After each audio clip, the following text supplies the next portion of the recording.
the best iRacers in the business.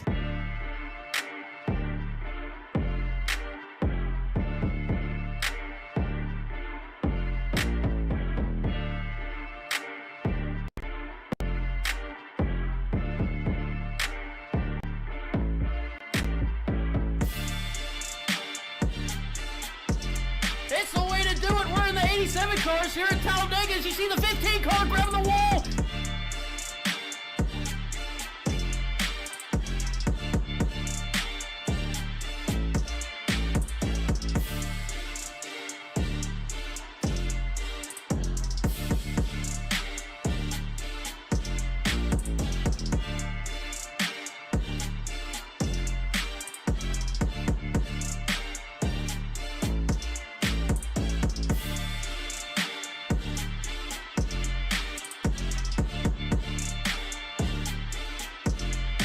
My goodness, Wow. He did it. He made it through that. Wow. Oh, we got contact. Oh my goodness. Oh, and he's upside down. Garrett Gusso is upside down. Mayhew's sliding.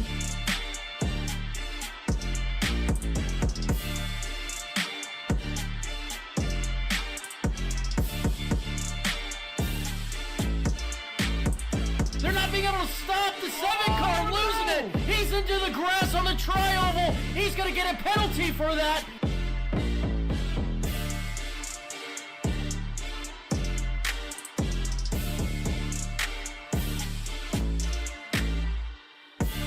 He has no help, and this guy's got a rocket ship. Move aside, Kim Jong-un, the 46 crew can build a better rocket than you.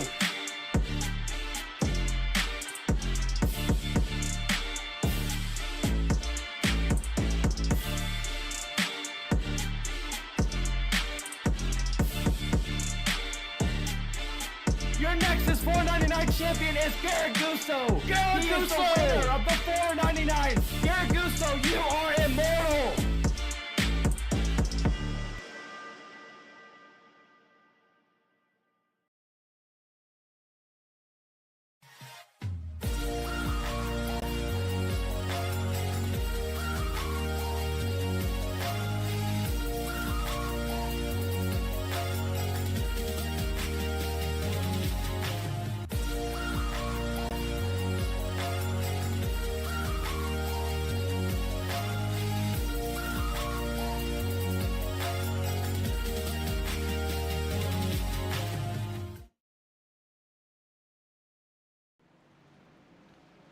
Welcome back, everybody, to another fantastic broadcast here tonight with the Nexus Motor City Trucks.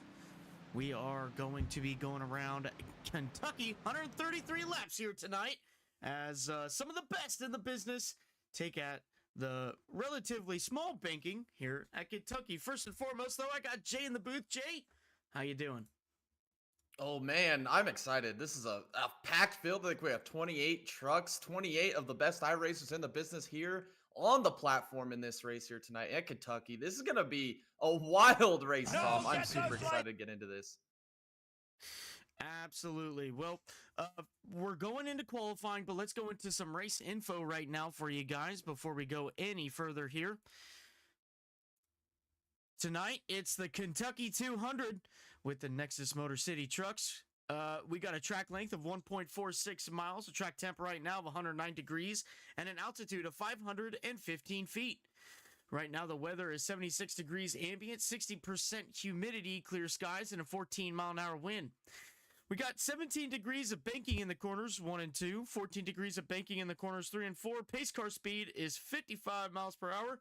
Pit road speed is 45, and everybody out here tonight gets the opportunity to roll out their backup car if anything happens in the race. Going to have that chance to come back and salvage any type of race they might have.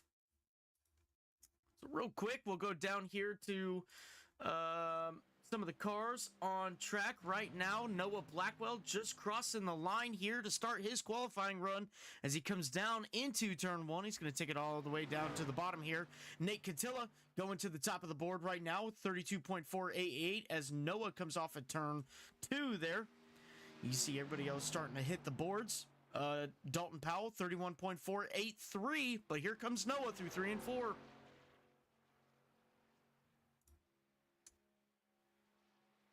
Here comes Noah across the line. Let's see what he can do here in qualifying. It looks like Rob Collier's going to go to the top of the board there. Blackwell goes to the top of the board with a 30.893.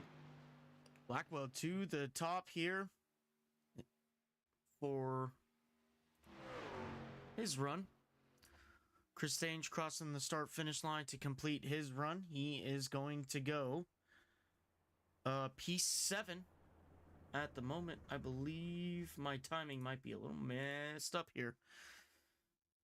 And there we are. Chris Stange is P5 at the moment. Isaac Singleton now on track, coming off of turn 2, coming down the back straightaway. Yeah, there he is. Isaac Singleton down the back straightaway. A guy who's been qualifying up towards the front of the field the last few weeks. Let's see if he could do it once again. Through 3 and 4 this time. Noah Blackwell is the man to beat here with a 38.93. Can Isaac Singleton do it and take over the top spot? Isaac goes P9 at the moment on the board. Oh, shit. Hi, David. You just want to come hang out with the boys here for a little bit before the race. All right, there we go. Had a little bit of issues there with the overlay. I apologize for that, ladies and gentlemen.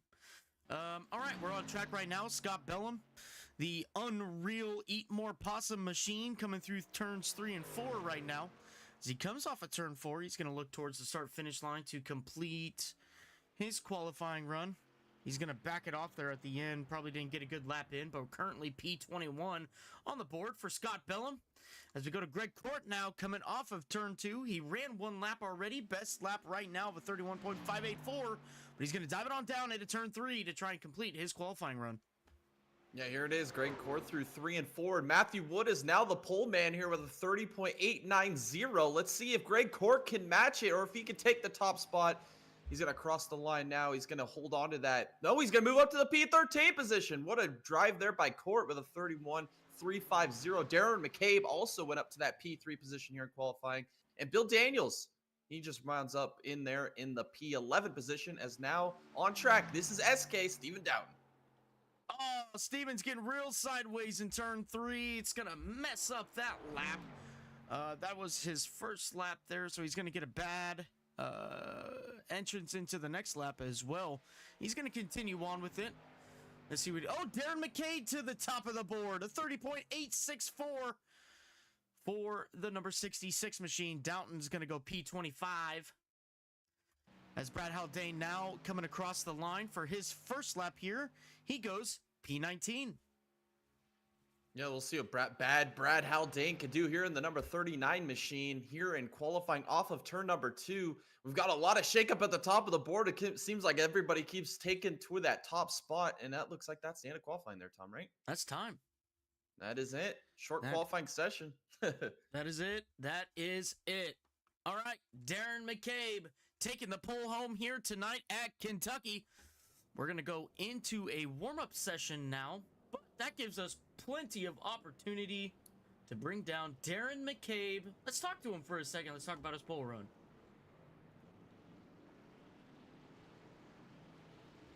Hey, Darren, this is Thomas and Jay in the booth. You got a copy? Yes, sir. Darren, once again, you put that number 66 up on the top of the board there in qualifying. What a run for you. Congratulations. Talk to us a little bit, though. How was it?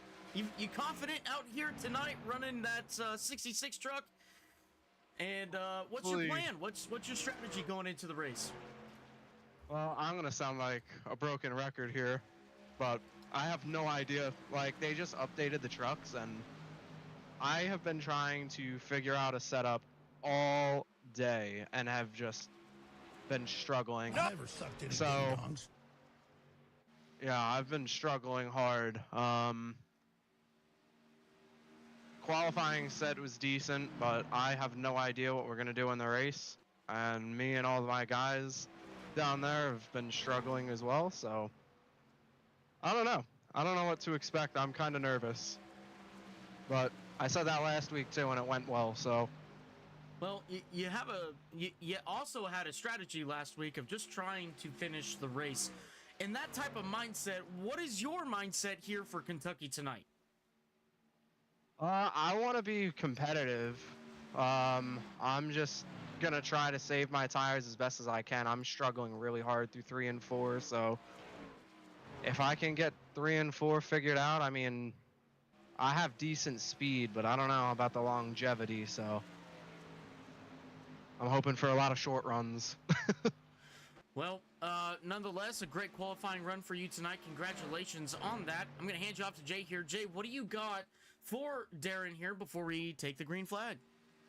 Yes, Darren. I mean, you were the pole man. We might have to call you front row Darren or something like that. I mean, that's 3 straight poles up here in this Nexus Sim Racing Motor City Truck Series.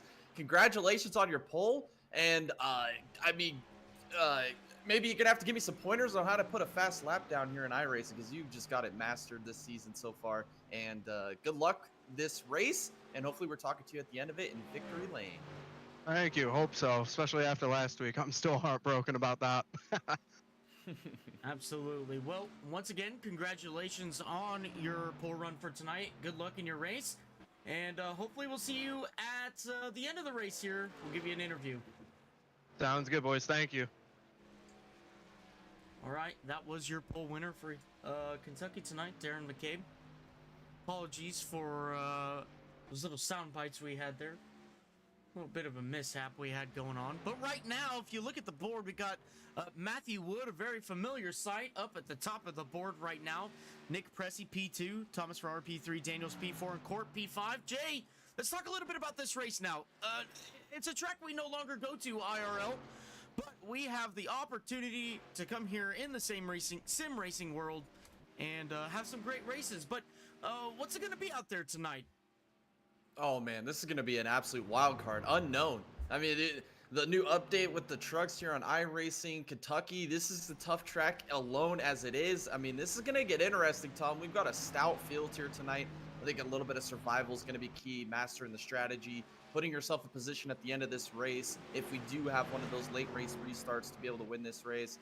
Or if we get a long green flags run, how are you able to manage your tires? How are you able to manage the strategy from there? It's going to be an interesting race here, Tom. I'm super excited to see what plays out. And then when it comes to regards to victory lane here tonight, oh, that's going to be tough, Tom. This is a stacked field here tonight. But you know what? I think I'm going to go with the man, EJ Luna. This guy has been absolutely unbelievable this season in that number 81 machine, finding a way to be there at the end of the race. You usually don't see him early in the race, but by the end and the money laps are on the line, he's always finding himself to the front of the field. Absolutely. I'm going to just echo a lot what Jay said here. A lot of unknowns. We just had an update to the iRacing surface. Actually, straight up to the trucks here, they got a completely different aero model, some different handling characteristics these drivers will be experiencing tonight. Maybe some of their setups not really going to translate over to this new update. We'll find out tonight, though. The driver I am eyeing, and boy, do I want him to win, because he is going after, well, there's multiple ones going after the Triple Crown. But it's just so exciting to watch. He is a very exciting man to watch. I'm really excited for him. I'm going to go with Matthew Wood. Definitely one to watch out for here. He is going to be an absolute threat in this race. All right, now let's pull up the grid here for the Kentucky 133. On pole tonight, that is Darren McCabe in the 66 with Matthew Wood in the 16 starting P2. Starting P3, that is Noah Blackwell in the number 10 machine with EJ Luna in the 81 starting P4. Ryan Rose in the 78 starting P5 tonight with Isaac Singleton on the outside of him in the 95. Starting P7, that's Nicholas Pressey in the 94 truck with Dustin Franklin in the 74 starting P8. Thomas Ferrara in the 43 starting P9 tonight, and the driver in the 14, that's David White starting P10. Starting P11, that's Bill Daniels in the 23 truck with Christopher the Gambling Man Stage in the 72 starting P12 here tonight in the Kentucky 200. All right, real quick to the chat before we go any further. Tanja's back. Hi, Tanja. Nice to see you. Matthew Wood made it. Let's see what he said here. I don't know how the truck handles, and I have no practice, but we'll see how this goes. Well, by golly, what'd you do? Qualified P4? Is that right? No, P2. Qualified P2. My goodness. Tanja, in the chat, good luck to all the drivers. Matt, Christopher, Javon, EJ, and Matthew acknowledging. It's great. I love it. The sportsmanship in this series is phenomenal.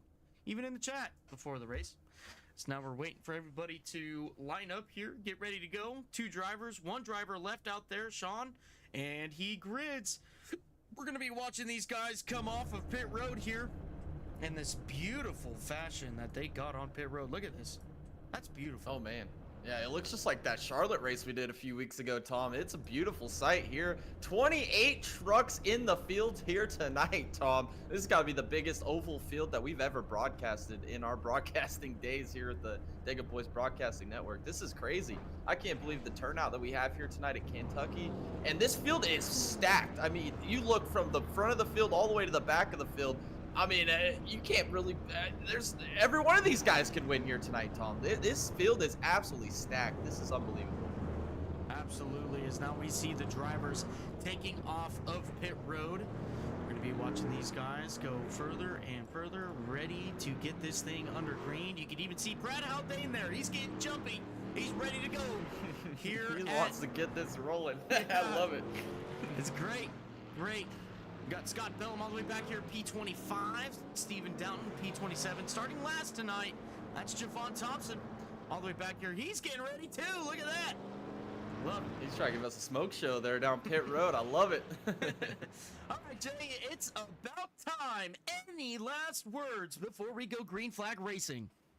The best iRacers in the business here in the Nexus Motor City Trucks. 28 strong. Some of the best racing we're going to see all season long here at Kentucky. Maybe a little bit of an unknown, but it's going to create for some fantastic racing. A little bit of magic in the air as we're lining up, getting ready to drop the hammer. Here down into turn 3 now, Darren McCabe, Matthew Wood on the front row here. We'll see these guys go ahead and get ready. It's about time these guys are ready to go. Ready to have some fun here tonight at Kentucky. There goes pace car off of pit road, control to Darren McCabe as he comes closer to the restart zone. Green flag, And the green flag flies here for 130 laps at Kentucky. Darren McCabe getting a great jump here as they start the race. He's going to move to the outside, try to grab a good apex as they go down into turn 1. Matthew Wood in that P2 position, sticking to the outside with EJ Luna right behind him. Noah Blackwell to the inside of EJ Luna coming down the back straightaway. EJ Luna's going to get a little bit of a run, but here comes Nick Pressey to the outside of Ryan Rose. Yeah, we got some great battles here on lap number 1. Looks like EJ Luna might be able to clear Blackwell as Pressey and Rose still side by side. But it's going to be your pole sitter, Darren McCabe, who leads lap 1 here at Kentucky. As it looks like Nick Pressey still side by side with Ryan Rose. So we head down into turn 1. Pressey clears Rose now down into turn 1 in the number 94. Everybody goes in a single file line now. As we get to the back here, we've got the 23 of Bill Daniels and the 84 of David White coming down into turn 3. They sort themselves out. We go back up to the front here. Look what Matthew Wood's doing. Trying something different here to get to the rear bumper of Darren McCabe as they come down the front straightaway. Yeah, down the front straightaway, it looks like Matthew Wood is going to take it down to the low side there into turn number 1. Darren McCabe maybe going to leave a little bit of bottom open, but you see everybody behind right down against the yellow line. Here's Blackwell trying to set up a run here off of turn 2, trying to get to the side of the 81 of EJ Luna. And here it is, side-by-side action down here into turn 3. There goes Noah Blackwell to the inside of the 81, down into turn 3. Blackwell clears him off at turn 4, the crossover by EJ Luna, and we've got a yellow flag. It's Nate Catilla. Ooh, that's some significant front-end damage there to Catilla. Oh, that truck's big broke, Tom. Yeah, buddy. It looks like he's probably going to tow here. Well, let's go back and look at this yellow flag. Let's see what happened to the 50 as it looks like they were going down into turn 3. We'll rewind it just a little bit as it looks like Nate DeFayette on the outside. Oh, the 50 The 9 didn't expect the 50 to come up the racetrack like that. 50 got a little bit of right side door banging with the 9. Go back and look at it just one more time. Let's see if we get a little bit of a better view here. We back up just a little bit. Yeah, just ran a little bit of a higher line. Nate probably wasn't expecting that and ran his normal line there. And, well, yeah, it was kind of like magnets right there, Tom. They got glued together, couldn't get apart, but we do see a little bit of pit strategy here. Nate DeFay, you saw him in that involved at that yellow. He's on pit road. We also got Brad Haldane, Javon Thompson. Is that Scooter B back there as well? Lots of different changes of strategy. A lot of the Imperial Motorsports team coming down pit road here, Tom. All three of them. Nate DeFayette, Brad Haldane, Scott Bellum, all come down here getting their trucks serviced. Nate Catilla on pit road right now. It's going to take that little bit of a tow to get back to pit road. Probably uses quick repair. It'd probably be best to get that number 50 back out on track. But as we come off of turn 2, that's Darren McCabe still out front here. Lap 5 of 133, and it is our first caution. Darren McCabe leading every lap so far. Yeah, this was a fantastic start to the race. We got everybody pretty much single-filed out there trying to get into a little bit of race pace. Darren McCabe was controlling the front end. We saw Matthew Wood doing a little bit different line there up to the outside, trying to find maybe a little bit more pace. We saw Blackwell make that move on EJ Luna. Pressy made the move on Ryan Rose. We saw a little bit of battles up there in those first few laps trying to sort out the front of the field. But this is going to get interesting on this next restart as we're going to shake it all back up, throw the mento into the Coke bottle, as I would say. Shake it all up and restart it again. Absolutely. As it looks like possibly the lights are going to go out on the pace truck this time by. Let's see what goes on there. No, lights are still on. We're going to go... Oh, never mind. No, lights are off. We're going green flag racing this time by. We're still going to have Darren McCabe on the inside. Matthew Wood making up your front row. We're going to have Noah Blackwell and EJ Luna making up your second row. Third row goes to Nicholas Pressy, Ryan Rose, Isaac Singleton, and Dustin Franklin make up your fourth row. And your fifth row and your top 10 will go to Bill Daniels and Thomas Ferrara. Yeah, this is a beautiful looking field here, Tom. 28 trucks deep.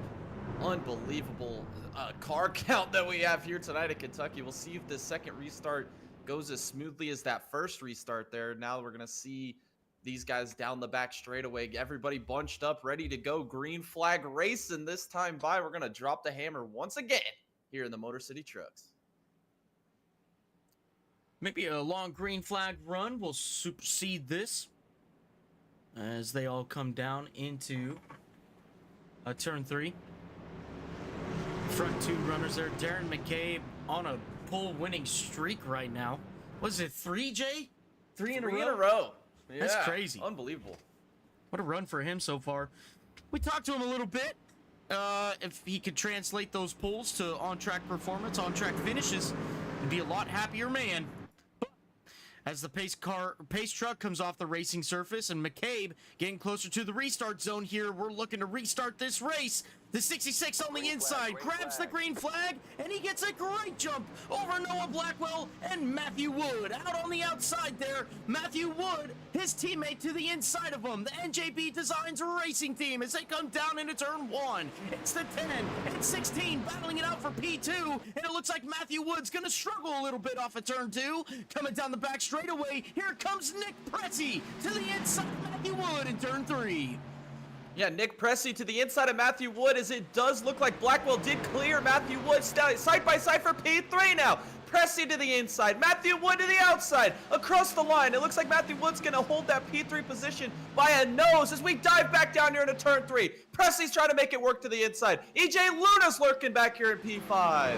Still side by side now, coming off of turn 2, coming down the back straightaway. Can Nick Pressy clear the 16? And it doesn't look like he can. Does EJ Luna help Pressy as they come down into turn 3? It looks like he's going to take the road less traveled by, a different lane than anybody else is taking. Off of turn 4 now, though, it's Nick Pressy still to the inside, and Matthew Wood on the outside. It's everybody behind him. Jockeys for position. Nicholas Pressy falls in line to P4. Yeah, Matthew Wood makes that pass. He holds that P3 position. We'll see what Luna can do here. He is wrapping that inside line as it looks like Dustin Franklin makes a move on Ryan Rose now to move himself into the P6 position. Great move there by Franklin. He's a guy who's been fast the last few weeks. Let's see if he can take this run even further. Is Bill Daniels now. He's got a little bit of bumper business applied to Ryan Rose. Here off of turn 4, can he get to the inside? To the inside he goes. No, he doesn't. He's still stuck behind the number 78 here as your top 8 is in a line, but the 23 is going to look low down into turn 1. Not going to be able to make anything happen there through turns 1 and 2 as Ryan Rose holds that position of P7 off of turn 2. Nick Pressey looking like he had a little bit of trouble there. So does Cody Tabor in the number 5. Here comes Bill Daniels to the inside of Ryan Rose in turn 3. Off of turn 4 now, still side by side here for the P7 position as Bill Daniels jockeying, valiantly fighting down the front straightaway. He takes that position down into turn 1. Yeah, Ryan Rose started that P5, P6 position, moving back through the field here just a little bit off this initial start. As we see Collier slideways off of turn number 2. Unbelievable. Last week's winner there at Gateway. He's trying to move up through the field. 3 wide action here. Look at this. Collier went to the outside. Singleton in the middle. We got the 84 truck down here on the bottom. This is some great action off of turn 4. Isaac Singleton holds on to that P11 position as David White in the number 84. He's looking like he's going to try to take that position, but Rob's fighting back on the outside here. Real close down into turn 1 between those two cars. Isaac Singleton, he loses a bit of speed off of turn 2. 3 wide down the back straightaway and down into turn 3.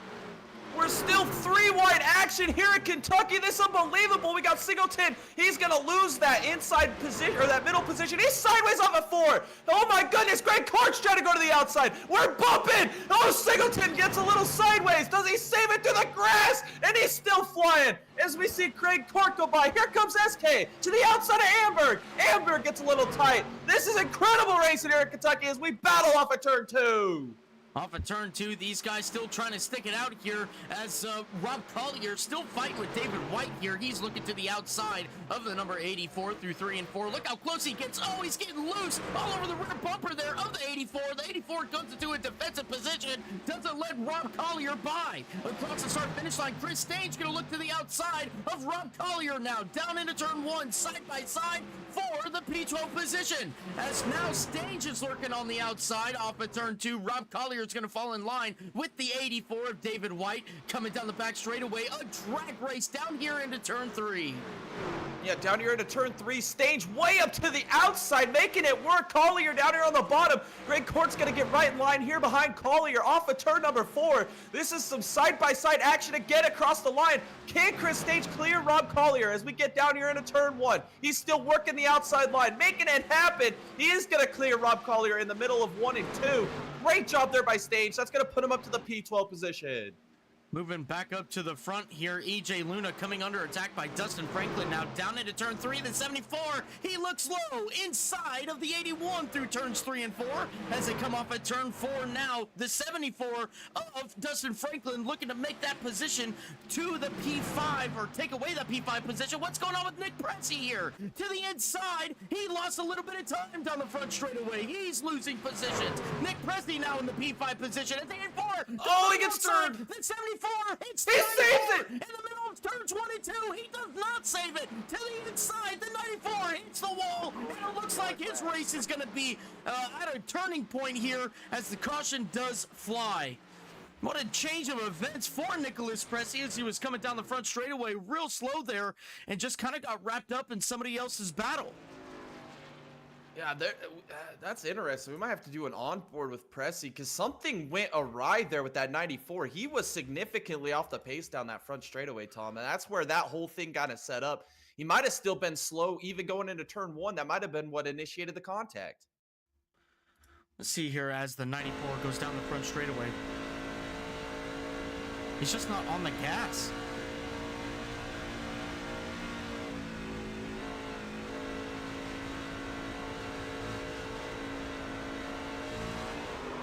I don't know what the heck was going on.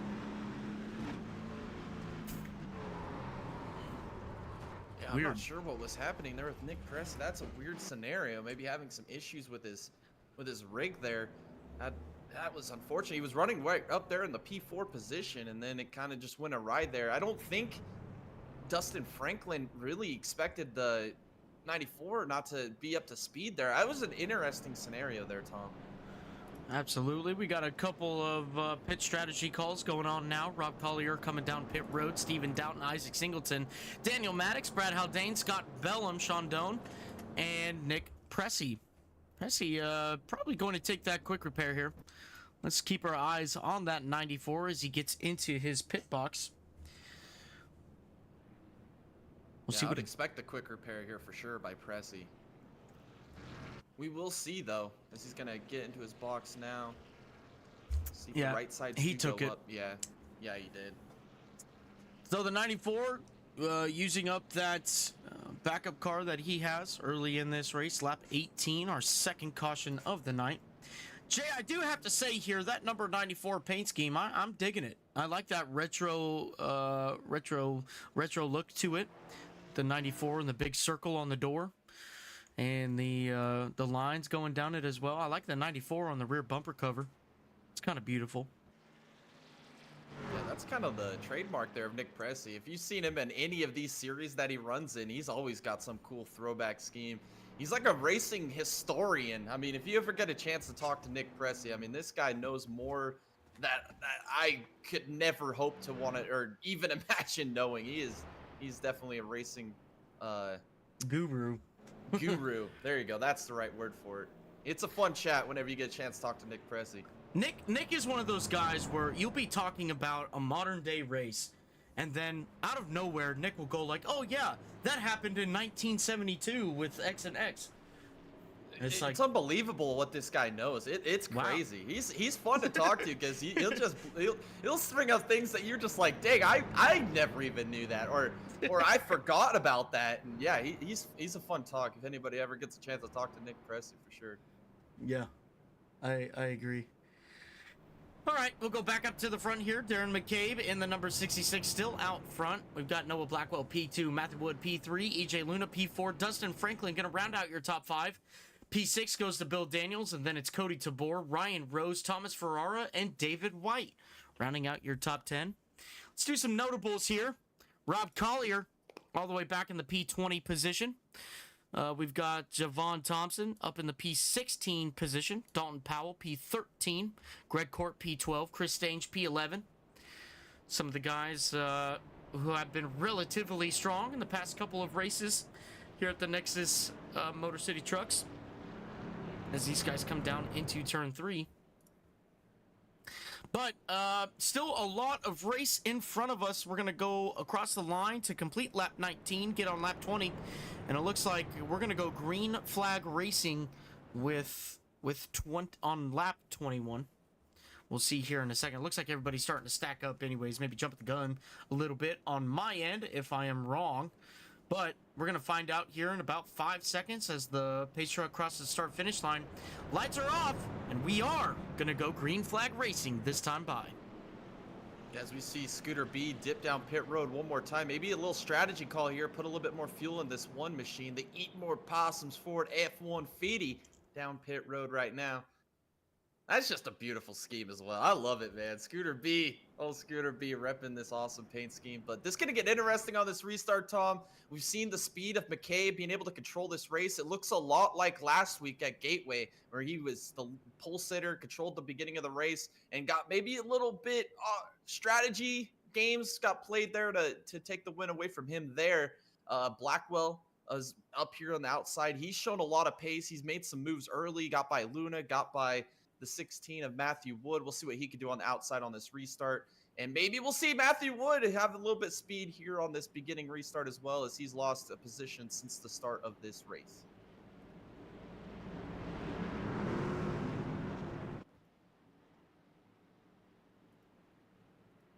All right, as we come on down through turns 3 and 4 now. Having a little bit of issues there. There we go. Off of turn 4, the pace truck comes off of the racing surface. Darren McCabe, Noah Blackwell on the front row as the 66 inches closer to the restart zone. He's going to be looking for the green flag here as we get the green flag. And the 66 gets another great jump here as Noah Blackwell is coming under attack by his teammate now of Matthew Wood down into turn 1. Matthew Wood makes the pass, coming down into turn 1. P2 for the 16 as the 74 makes the pass on the 81 now through turns 1 and 2. Back here with Cody Tabor and Bill Daniels now coming down the back straightaway. They're side by side down into turn 3. Yeah, we're still side by side here for this P6 position as Tabor to the inside of Bill Daniels. Oh, we got 4 wide baby there. Holy cow, off of turn 4. This is some great action. Clark's in the wall off of turn 4. He's going to keep his foot in it. Dong Pao looked to get to the inside. Now he's going to go back to the outside as we're side by side between Stage and White down here into turn 1.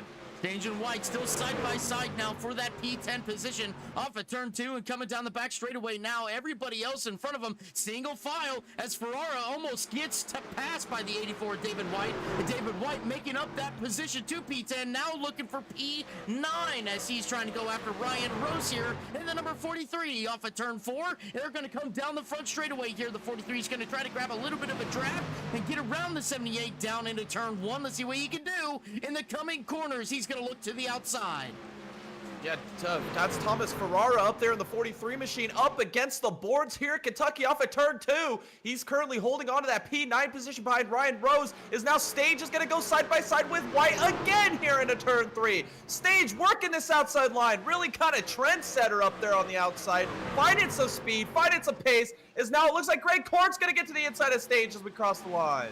Back up front here, Cody Tabor and Bill Daniels now going at it. We've got another one. That's Noah Blackwell and Dustin Franklin for the P3 position. This 74 looking on the outside of the 10 now, off of turn 2 and down the back straightaway. It's going to be a drag race. Looks like Noah got a little loose. Oh, the 74 grabbing a little bit of wall down the back straightaway, but down into turn 3. We're still side by side now for P3 with Noah Blackwell and Dustin Franklin. Coming off at turn 4, we're still side by side for P3. Yeah, Dustin Franklin doing a fantastic job, up several positions since the start of this race. He's now cleared Noah Blackwell into that P3 position. But here comes EJ Luna now to the outside. He's going to try and follow Franklin right around the 10 of Blackwell off of turn 2. Oh, a little sideways. Unbelievable action here up against the wall for EJ Luna, ripping the boards off of turn 2. Down here into turn 3. Still working over this outside line up Blackwell. Blackwell sideways! And he's going to save it off of turn 4. Off of turn 4, coming down the front straightaway now. He's going to lose a lot of time. Cody Tabor going to go around, and Bill Daniels going to look to the outside as well. It looks like he's going to clear him coming down into turn 1. No, he's not. Noah Blackwell is going to hold on to that position here just by a second, but it looks like the 23 is going to get the run on the outside here off of turn 2. He's going to clear Noah. Noah's loose once again. The 5 truck also loose off of turn 2. Everybody in the back also getting loose off of turn 2. Everybody saves it, but down into turn 3 now. It's Bill Daniels looking to the outside of Cody Tabor in the 5 truck off at turn 4 and down the front straightaway. Yeah, Noah Blackwell struggling since the restart. He's falling back as now Bill Daniels does get by him. Tabor gets by him. Now Ryan Rose going to apply some pressure here to Noah Blackwell as we all shoot right down to the bottom. Nobody using that outside line here through 1 and 2. Off of turn 2. Getting real tight to the wall. Blackwell sideways. Look at Rob Collier now moving into the frame as we see Ryan Rose to the inside of Noah Blackwell into turn 3. Side-by-side action. And through turns 3 and 4 now, the 78 to the inside of the 10. Ryan Rose trying to grab another position back here, trying to battle for that P7 position. He's going to grab a little bit of help here by Thomas Ferrara in the 43 right behind him as they come on down into turn 1. The 78 on the inside, the 10 on the outside. It looks like Ryan Rose almost going to clear the 10 here off of turn 2. That side draft. Oh, Noah Blackwell in the wall off of turn 2. He's going to lose a little bit of time there. Ryan Rose now up to the P7 position. Comes Ferrara on the inside of Blackwell. Yeah, Blackwell continuing to struggle with that race truck. Here he is sideways again as now Collier's going to shoot to the bottom. Here comes Showtime trying to move his way by Noah Blackwell. We got side-by-side action again up here inside the top 5. We got Bill Daniels to the inside, Tabor to the outside. Here comes EJ Luna going to play defensive down here to the bottom. Off of turn 2, we're still side-by-side. A little bit of a classic drag race down the back straightaway. Bill Daniels and Tabor battling it out. Coming down into turn 3 now, the 5 truck on the outside of the 23. Bill Daniels trying to make that inside run as best as he can, as it looks like the 78 got a little loose there on the apex of the corner. The 5 truck clears the 23. Now he's going to work over the 81 of EJ Luna. They go side by side now, down into turn 1 for the P4 position. Cody Tabor clearing DJ Luna there just for a second. EJ's coming back on the outside here off of turn 2. Can the 5 truck hold on to it as the 81 looks to the outside? Noah Blackwell real loose off of turn 2 as they now come down into turn 3, and the 5 truck of Cody Tabor clears the 81. Yeah, Cody Tabor has got an absolute rocket ship here tonight. He moves up to the P4 position. He's been slicing and dicing through the field. Here goes Showtime, Ryan Rose. They're both in the mix here behind Bill Daniels. Is EJ Luna still working the outside line? Ryan Rose goes to the outside now. He wants to show what he can do with that race truck up on the outside of Bill Daniels. Off of turn number 2, we got 6 of these guys under a blanket as Ryan Rose sideways. Blackwell's around in the background. Big time contact into the wall off of turn 2. We saw that coming, though. That 10 truck has been an absolute handful for Noah the last few laps, and it finally went around off of turn 2. It absolutely did. He grabs a lot of right side damage to that 10 truck as he comes off of turn 2. Let's go back and look at the 10 truck and maybe get a little bit of a better picture as he goes through turns 1 and 2. Maybe we'll play at full speed here. He just got a little high, maybe a little bit into the marbles there. Overcorrected and to the outside wall. Noah Blackwell goes. Let's go on board with him now and watch his hands at work. All right, here we go. He's got some wheel into it there. Let's see if he gets sideways here. I mean, fortunate for the rest of the field, though, that he did get that thing back to the right there, Tom, because if he went back to the inside there, he could have collected multiple trucks. So, I mean, probably an ideal situation for everybody involved in that situation. So, we do see pit stops, though, here on lap 32. Your race leader, Darren McCabe, leading the field down pit road. All right, staying out right now, that's Rob Collier, Stephen Downton, Brad Haldane, Daniel Maddox. Those are your 4 cars staying out, but let's watch Darren McCabe here as he gets down into his pit box. Who's going to win this race off of pit road? Don't really have a Oh, good this is view going to get here. interesting, Tom. Matthew Wood is so good executing on and off pit road. This is going to get interesting here, Tom. Can the 16 win this race off pit road here?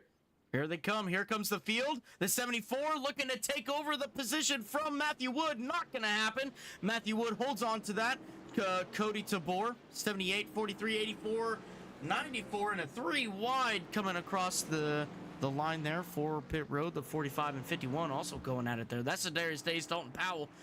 As now, that is your 4 trucks who did not pit. Darren McCabe now coming down the back straightaway. Matthew Wood right behind him.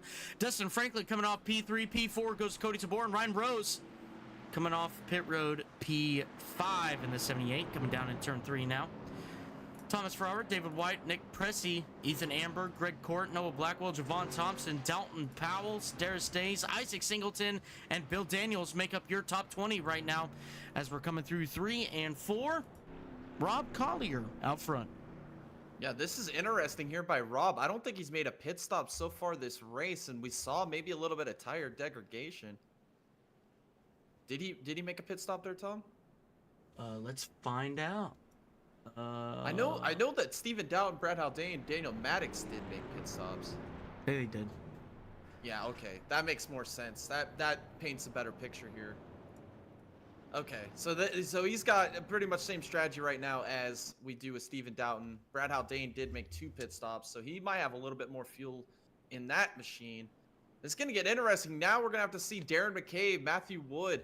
Those guys have not had to drive through any traffic tonight. They've been right there in the top 2-3 positions all race long. Now we're going to see what those trucks can do in some traffic. Dustin Franklin and Cody Tabor there in the 7th and 8th position. Both of those guys have been slicing and dicing their way through the field. We know what they can do in traffic. Let's see if they can get up towards the front of the field. Absolutely, it's going to be a good one here. As these guys are getting lined up, ready to go green flag racing once again. I still think the lights are on the pace truck. They are. Probably going to go another round here. And then we'll get the green flag. But nonetheless, a little bit of change up strategy that we're watching right now. Rob Collier to the point. Last pitted 17 laps ago. So, well, really, yeah. Halfway through the current lap race, which is lap 34, he pitted.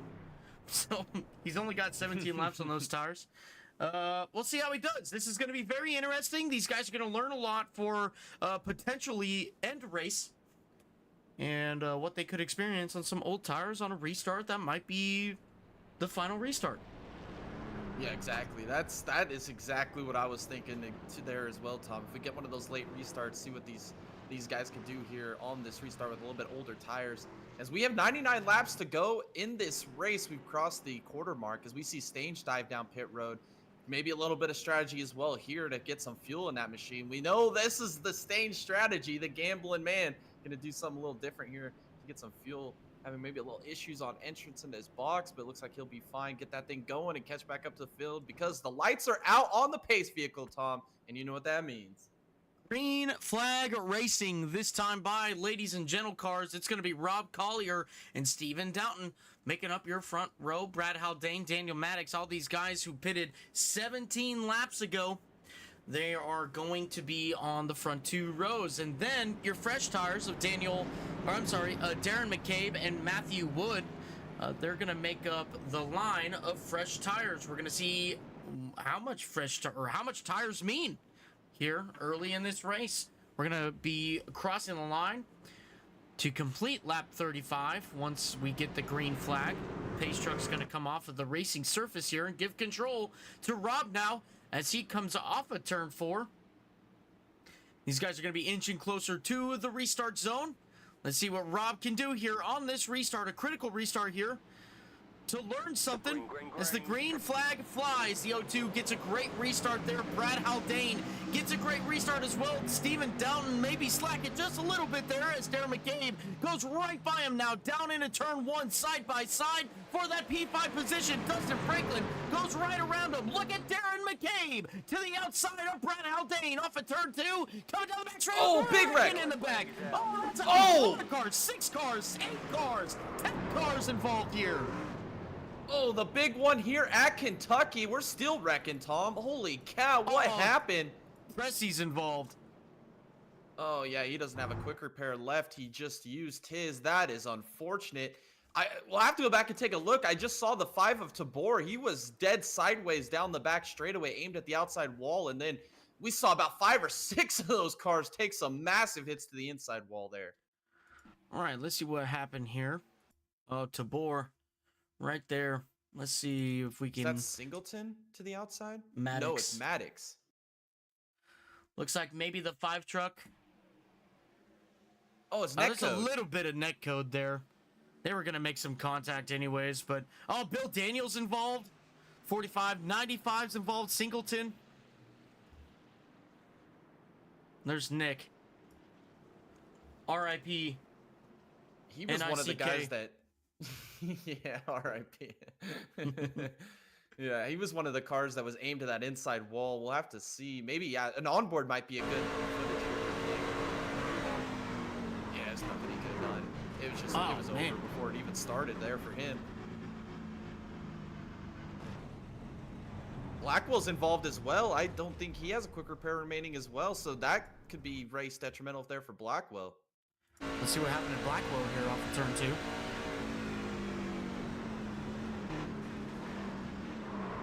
Oh, he might be all right. He didn't get too many big hits there. Ooh, real close. Got some right side damage to that number 10 truck. The problem, he's got his left front fender missing. It's going to be like a parachute going down the front straightaways now. Unfortunate there. Well, the bright side of that, though, Tom, is now he's in contention for the Redneck Horsepower Award for this race, so... You got to look at the bright side in this situation here for Noah Blackwell. All right. Well, looks like Nick Pressey is out of this race so far. We've got Sedaris Days, Greg Court, Isaac Singleton on pit road at the moment. The 5 truck of Cody Tabor looking like he's coming out with a fresh piece there. He might have used his quick repair as well. Daniel Maddox definitely had to use a quick repair there. He had some engine damage to that number 68. Ethan Amberg, EJ Luna, Noah Blackwell back out here. Let's see if he took any... Did he use his quick repair there? Did he not use it last time? Oh, you know what? I don't think he did use it that first time. I think he just did some of the little bit of damage repair on that last pit stop. I think no Black will be a fine in this situation. Yeah. Bill Daniels, he took a quick repair, I believe. Nate Catilla out there on track right now, already using his quick repair. Scott Bellum getting around all that craziness, not having to use a quick repair just yet. Sean doing a great job in that number 3 truck. Dave Farella, Nate DeFayette, all up here as these guys are getting ready to go. Green flag racing as the lights are off on the pace truck. We're going to get ready, ladies and gentle cars here, to get this thing back under green flag conditions starting on lap 40. Yeah, this is going to get interesting. Darren McCabe, what a great restart he had there on the last restart. We also had Franklin get a good restart. Let's see if those guys can contest with Brad Haldane and Rob Collier here on this restart. Matthew Wood, Ryan Rose back there in the 3rd and 4th row. We'll see if they can also follow through. A little bit of shakeups, some quick repairs. It'll be interesting to see that 5 of Tabor make his way back through the field. We know how fast that 5 truck is. Let's see if he can recover after this incident.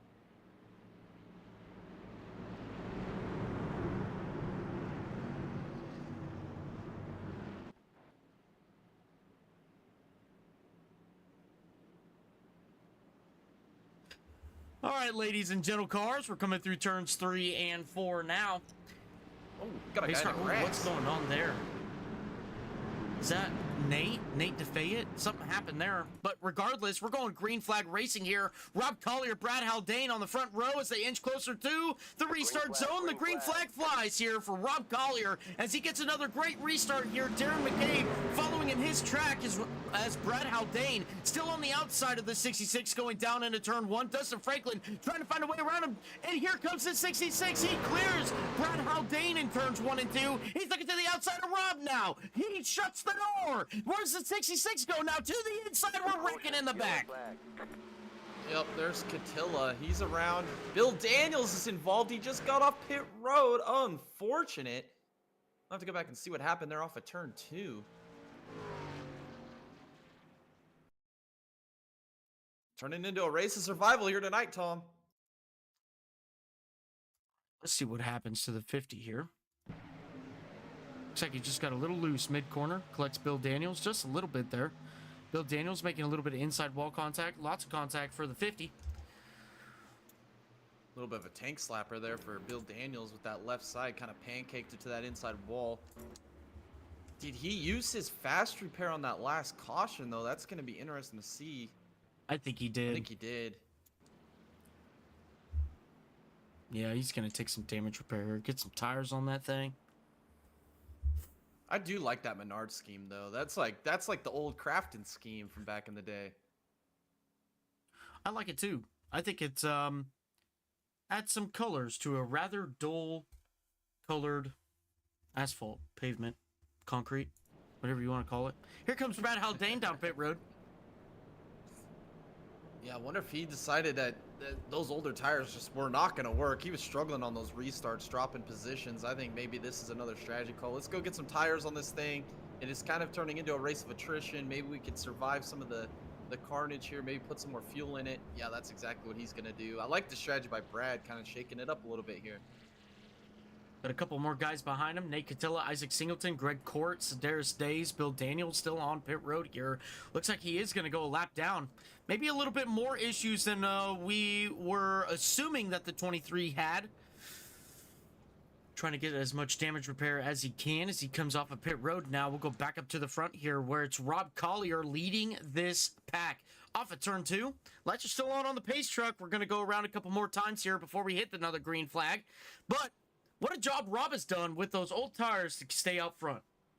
Yeah, exactly. He's got some of the fast trucks right there behind him with Darren McCabe, Dustin Franklin. I mean, we got Ryan Rose, Matthew Wood. It's going to be interesting to see how long he can hang on to this lead. Those are some fast race trucks behind him, some hungry drivers seeking their first win of the season. And your last week winner, Rob Collier, doing some different strategies. This is how he won the race last week at Gateway. Went a little off strategy compared to everybody else, made it to the end on fuel, and kind of shocked everybody. I know it shocked us up here in the booth. I don't know if it shocked our viewers watching what he was able to do last week, but Darren McCabe, definitely, he was in his pre-race interview there after qualifying. He said he's still hurt after what happened last week. He had the best truck and was not able to get the victory. Let's see if he can get quick work done of Rob here and get back to the lead of this race. All right, as they come across the line, lights are still on the pace truck here. I'm going to be going another lap as these guys go down into turn 1. All right, Jay, we're 42 laps into this race, on 43 now. We have seen some very strong trucks. I think right now, Darren McCabe being one of those trucks shining the most here with a lot of speed out of that 66. But Dustin Franklin, Ryan Rose, these guys have been challenging or coming back up through the field. Dustin Franklin +5 since the start of this race. He qualified P8. Ryan Rose, we saw him P8 at one point. Stephen Downton, though, he's P6 right now. Started P27, second to last. A little bit of strategy to help him to be there, but nonetheless, he's kept that 09 clean, and he is now running in the P6 position. Yeah, I mean, what a great job by Steven. I mean, if he would have not been on this off strategy, he might have been involved in that big wreck back there, not having the track position. So sometimes you got to have a few little things play in your favor to get yourself a good finish in these races. And maybe that strategy call was exactly what he needed, exactly what the doctor ordered to get himself that track position here tonight at Kentucky and getting out of some of those situations. Javon Thompson is back there in P10 as well. He's kind of on that soft strategy as well, working out pretty good for him. I like the point you brought up there with Darren McCabe, Dustin Franklin. I think those are two of the fastest trucks we've seen all day long so far. I think the 5 of Tabor was one of those as well, but he ended up having that incident. So we'll see if he can recover from that. But this is going to get interesting on this restart. If Darren McCabe, now on the front row, can he take the lead from Rob Collier? As the lights are out of the pace truck there, Tom. And we're going green flag racing this time by. Once again, it's Rob Collier out front here, gonna restart the field on lap 45. Darren McCabe to the outside of him. It's Dustin Franklin, Ryan Rose making up row 2 now, as Matthew Wood and Stephen Downton make up row 3. All right. Row 4 will go to David White, Thomas Ferrara, and to round out your top 10, that's Dalton Powell and Javon Thompson. They're coming down the back straightaway now. They're going to have a little bit of time to reflect here and get ready for the restart. I think one thing that you might have to keep in mind, especially with that 02 truck of Rob Collier, is the restart here. Whenever you have old tires mixed in with a long run, you might experience a little bit of wheel spin. Possibly. It's pretty hot out there right now too, Jay. The track's pretty warm. We'll see what Rob can do to mitigate that issue on this restart as we watch the pace truck come off of the racing surface. Control to Rob Collier now as he comes off of turn 4. He's going to inch closer to the restart zone here. Let's see what Rob can do on this green flag restart, as he's got Darren McCabe to the outside of him, Dustin Franklin behind him, Ryan Rose wanting to be a part of that as Rob Collier gets a great restart here on lap 45. Down into turn 1, Dustin Franklin all over his rear bumper. Darren McCabe going to get passed by the 74 now as Dustin Franklin holds on to that P2 position. Coming off of turn 2 now, is he going to look to the inside of Rob? No, he's going to fall back in line. Down into turn 3, he takes his shot. Here goes Dustin Franklin side by side with Rob Collier. Darren McCabe way up to the outside. Darren McCabe wants to get to the front. Oh, it's Dustin Franklin sideways there. Rob's going to hang on to it. We're looking at 3 wide here across the line, and the yellow is out. Oh, it's Dave Farella. There was another one, I believe, going through the grass in front of him. I'm not sure what happened here off of turn 4. All right, let's go back and see what happened here. Oh, the 58's real loose. Greg Court looking like coming through turns 3 and 4. Oh, the 45's real loose. Darius stays. Oh, Bill Daniels gets tagged. Big outside contact there for the 23. The 15. Let's see what happened to him as he was coming off of turn 4. Looks like he just got a little loose there. And just does a great job to save that truck, actually. Oh, EJ Oh, Luna EJ gets packed. Luna. He's got some Oh, he's rear got- damage to that. Yeah, exactly. The spoiler's got a big old bend in it as well. He got into Sean Dion in front of him. Cody Tabor got into the rear of him. All right, we'll go back live here. Rob Collier coming down pit road. EJ Luna, Cody Tabor down pit road. Greg Courts, Dares Days, Nate Catilla. All right, ladies and gentlemen, as this continues to go on here, we're going to go side by side with you guys, and we'll be right back with you.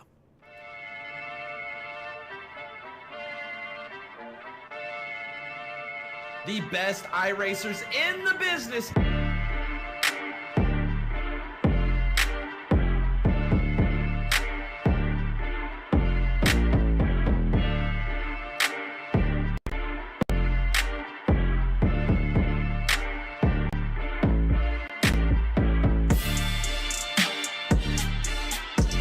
It's the way to do it. We're in the 87 cars here at Talladega. As you see the 15 car grabbing the wall.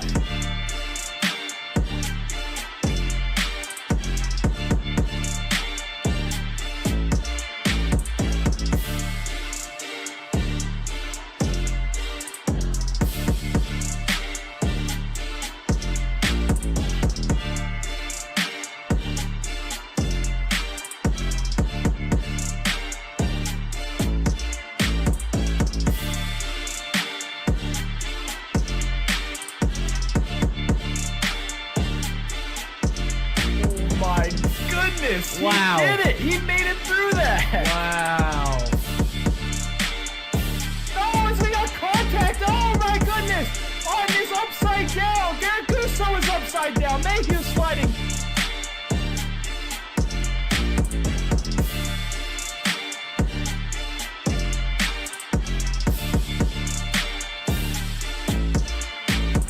They're not being able to stop the 7 car, losing it! He's into the grass on the tri-oval! He's gonna get a penalty for that!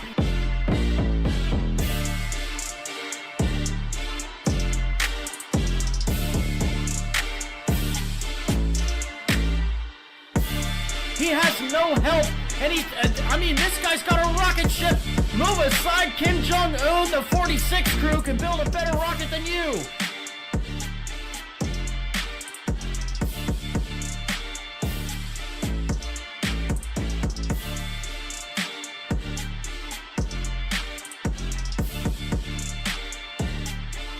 Your Nexus 499 champion is Garrett Gusso. Garrett Gusso, the winner of the 499. Garrett Gusso, you are immortal.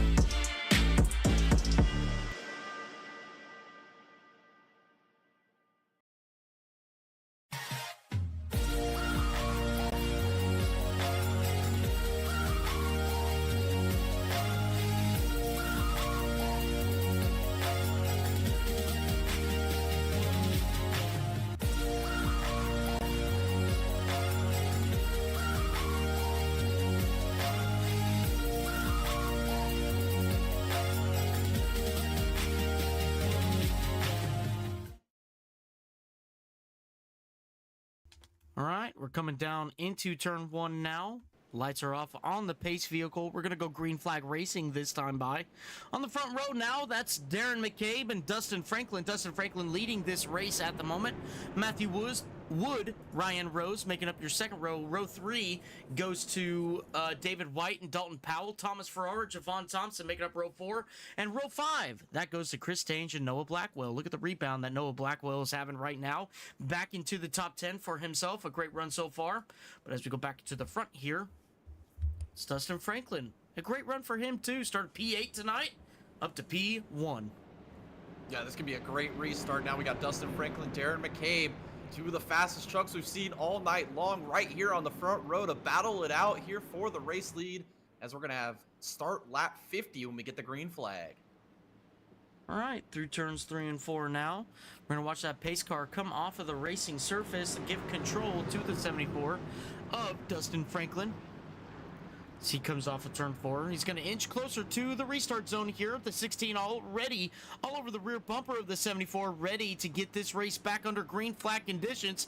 as they get into the restart zone here, and the green flag flies. The 74 gets a great jump over Darren McCabe as they come across the line now. The 66 battling it out with Matthew Wood as they're going to sail it on down into turn 1. A big gap happening behind him. That's David Wright and Thomas Ferrara, as these two guys right here for P2 go side by side off of turn 2. Darren McCabe on the outside, Matthew Wood on the inside, Ryan Rose up on the 16, down into turn 3.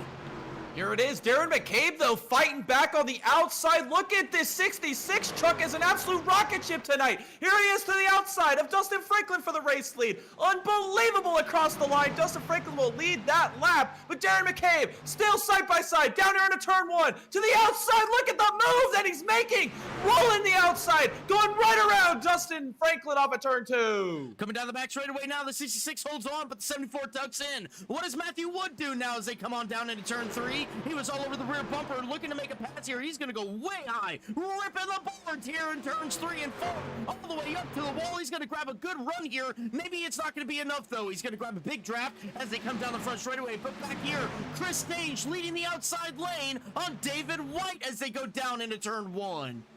Look at Chris Stage, Noah Blackwell. They're bump drafted down the front straightaway. This is incredible. Stage still ripping the outside, but the battle for P2 is on. We got the 16 and Matthew Wood to the outside, and Dustin Franklin down here to turn 3. Still whale to whale, side by side action. Matthew Wood doing that outside maneuver. We got a yellow. Oh, we got cars everywhere here in turn 3. Oh, it's Sean Dion in the outside wall. Oh, that was, oh man, I thought he was gonna pull down the track. That was almost a moment. When did we see that last? That was like in an ARCA race, wasn't it? Yeah, we've seen it several times in an ARCA race, yeah. All right, let's see what happened to the 3 truck here, coming down the back straightaway. Oh, man. All right, well, let's rewind it just a little bit here. Let's get a little bit of a bigger picture of what was going on. Looks like Rob got to the rear bumper of the 68 and tried helping him, tried giving him a little bit of a push here, upset his truck a little bit, turned the 3 truck around down the back straightaway as everybody goes to avoid here. Wow, oh, look at Greg Court. We gotta go on board with that guy because that was a freaking crazy. Let's go on board with the Dega Boys cam with the 58. See what he saw.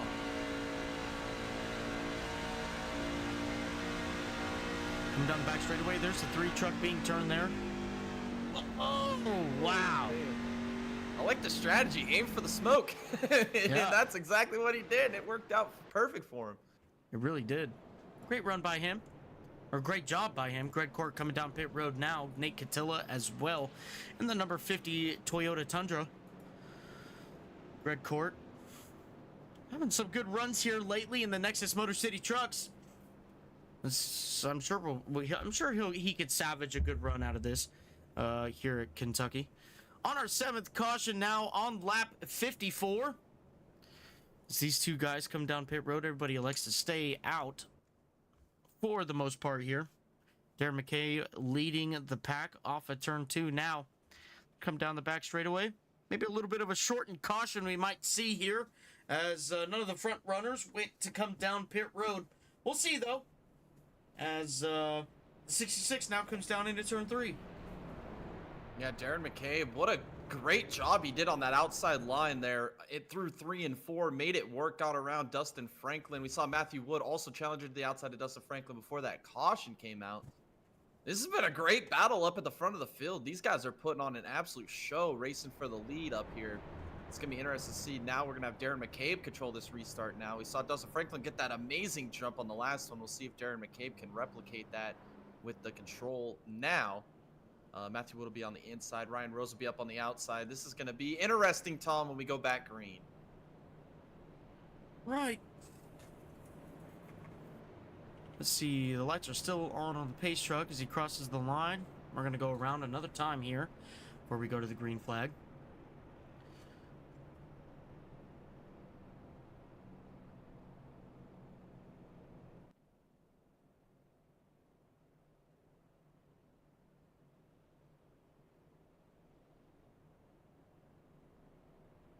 It's terrible. All right, we're back with you guys here. They come on down through turns 1 and 2. Darren McCabe in the 66. Coming off of turn 2 now. You know what, Jay? Let's do a little bit of redneck horsepower awards here. 51 or 58. Looks like he did take his quick repair there. Actually, he had a little bit of damage from previous deals going on.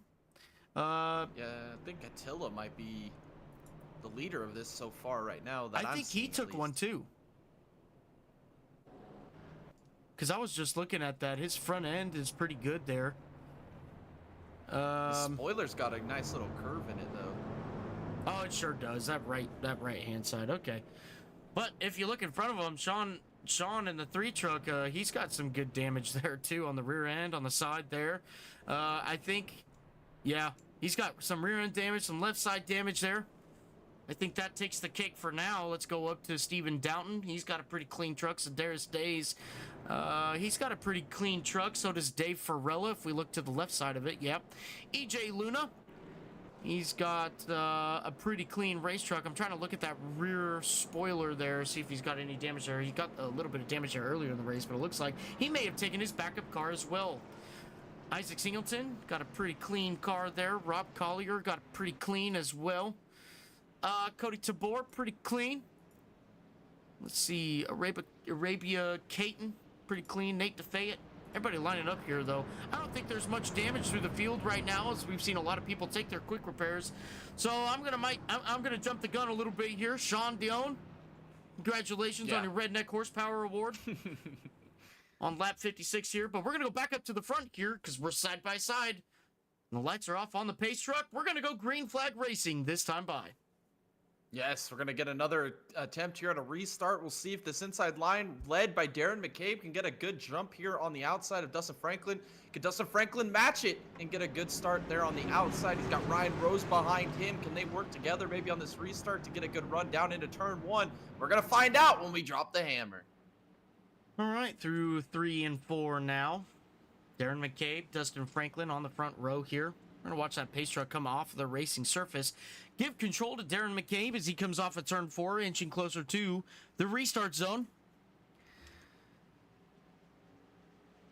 And as he does, he holds that 55-mile-an-hour real tough here. The green flag flies, and the 66 gets another good restart here. Dustin Franklin, Matthew Wood, gonna duke it out now, coming down into turn 1 now. As the 74 gets to the outside, the 16 to the inside here. Ryan Rose lurking in the background. We're 3 wide back here just for a split second, but back up to the front. That's Dustin Franklin, Matthew Wood. Matthew Wood's on the inside, the 74 to the outside as they come on down into turn 3.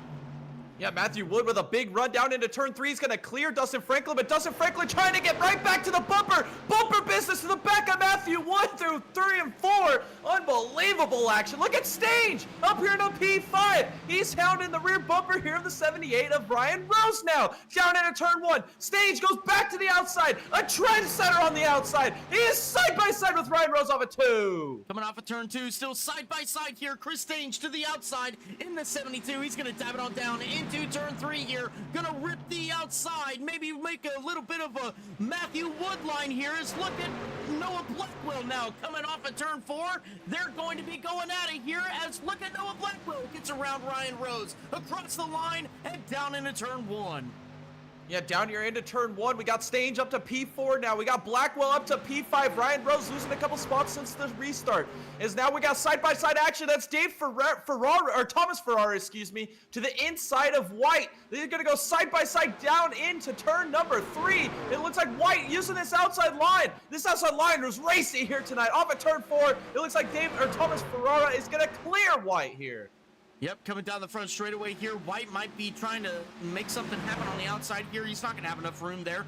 But coming down into turn 1, that's Siobhan Thompson and Dalton Powell now coming down into turn 1 side by side as they go through turns 1 and 2. Chris Stange to the outside here. Noah Blackwell challenging him as they come on down into turn 3. Or no, that's Chris Stange taking away the P4 position. That 72's on rails. He's looking to get to the front.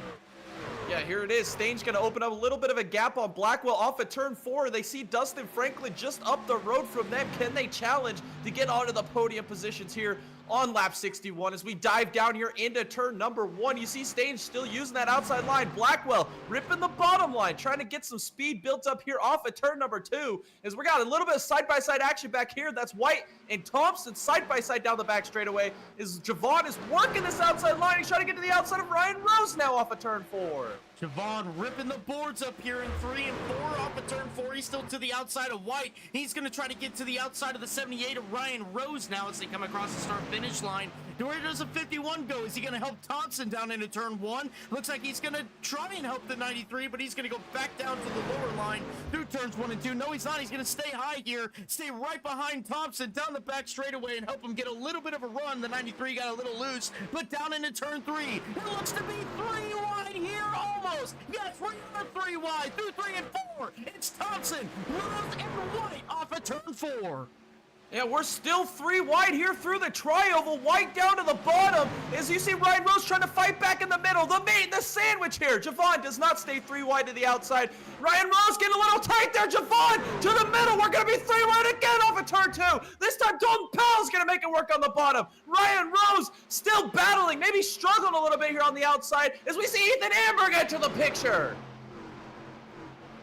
Dalton Powell making a great move there into turn 3. Javon Thompson getting a little tight there through 3 and 4. Here comes Ethan Amberg to the inside of the 78 now as we go back up to the front. Here comes Matthew Wood now to our leader. All over his rear bumper coming down into turn 1. He's going to get a little bit of that arrow push here off of turn 2, but it's not going to matter much because the 16 is on his rear bumper now coming down into turn 3. Matthew Wood, a great racer here with the Nexus Sim Racing Leagues and PSCRO. You guys can see him there on Saturday nights as they come off at turn 4. The 16 real close to the wall, does not make contact, but he is still in the hunt for your leader of Darren McCabe down into turn 1.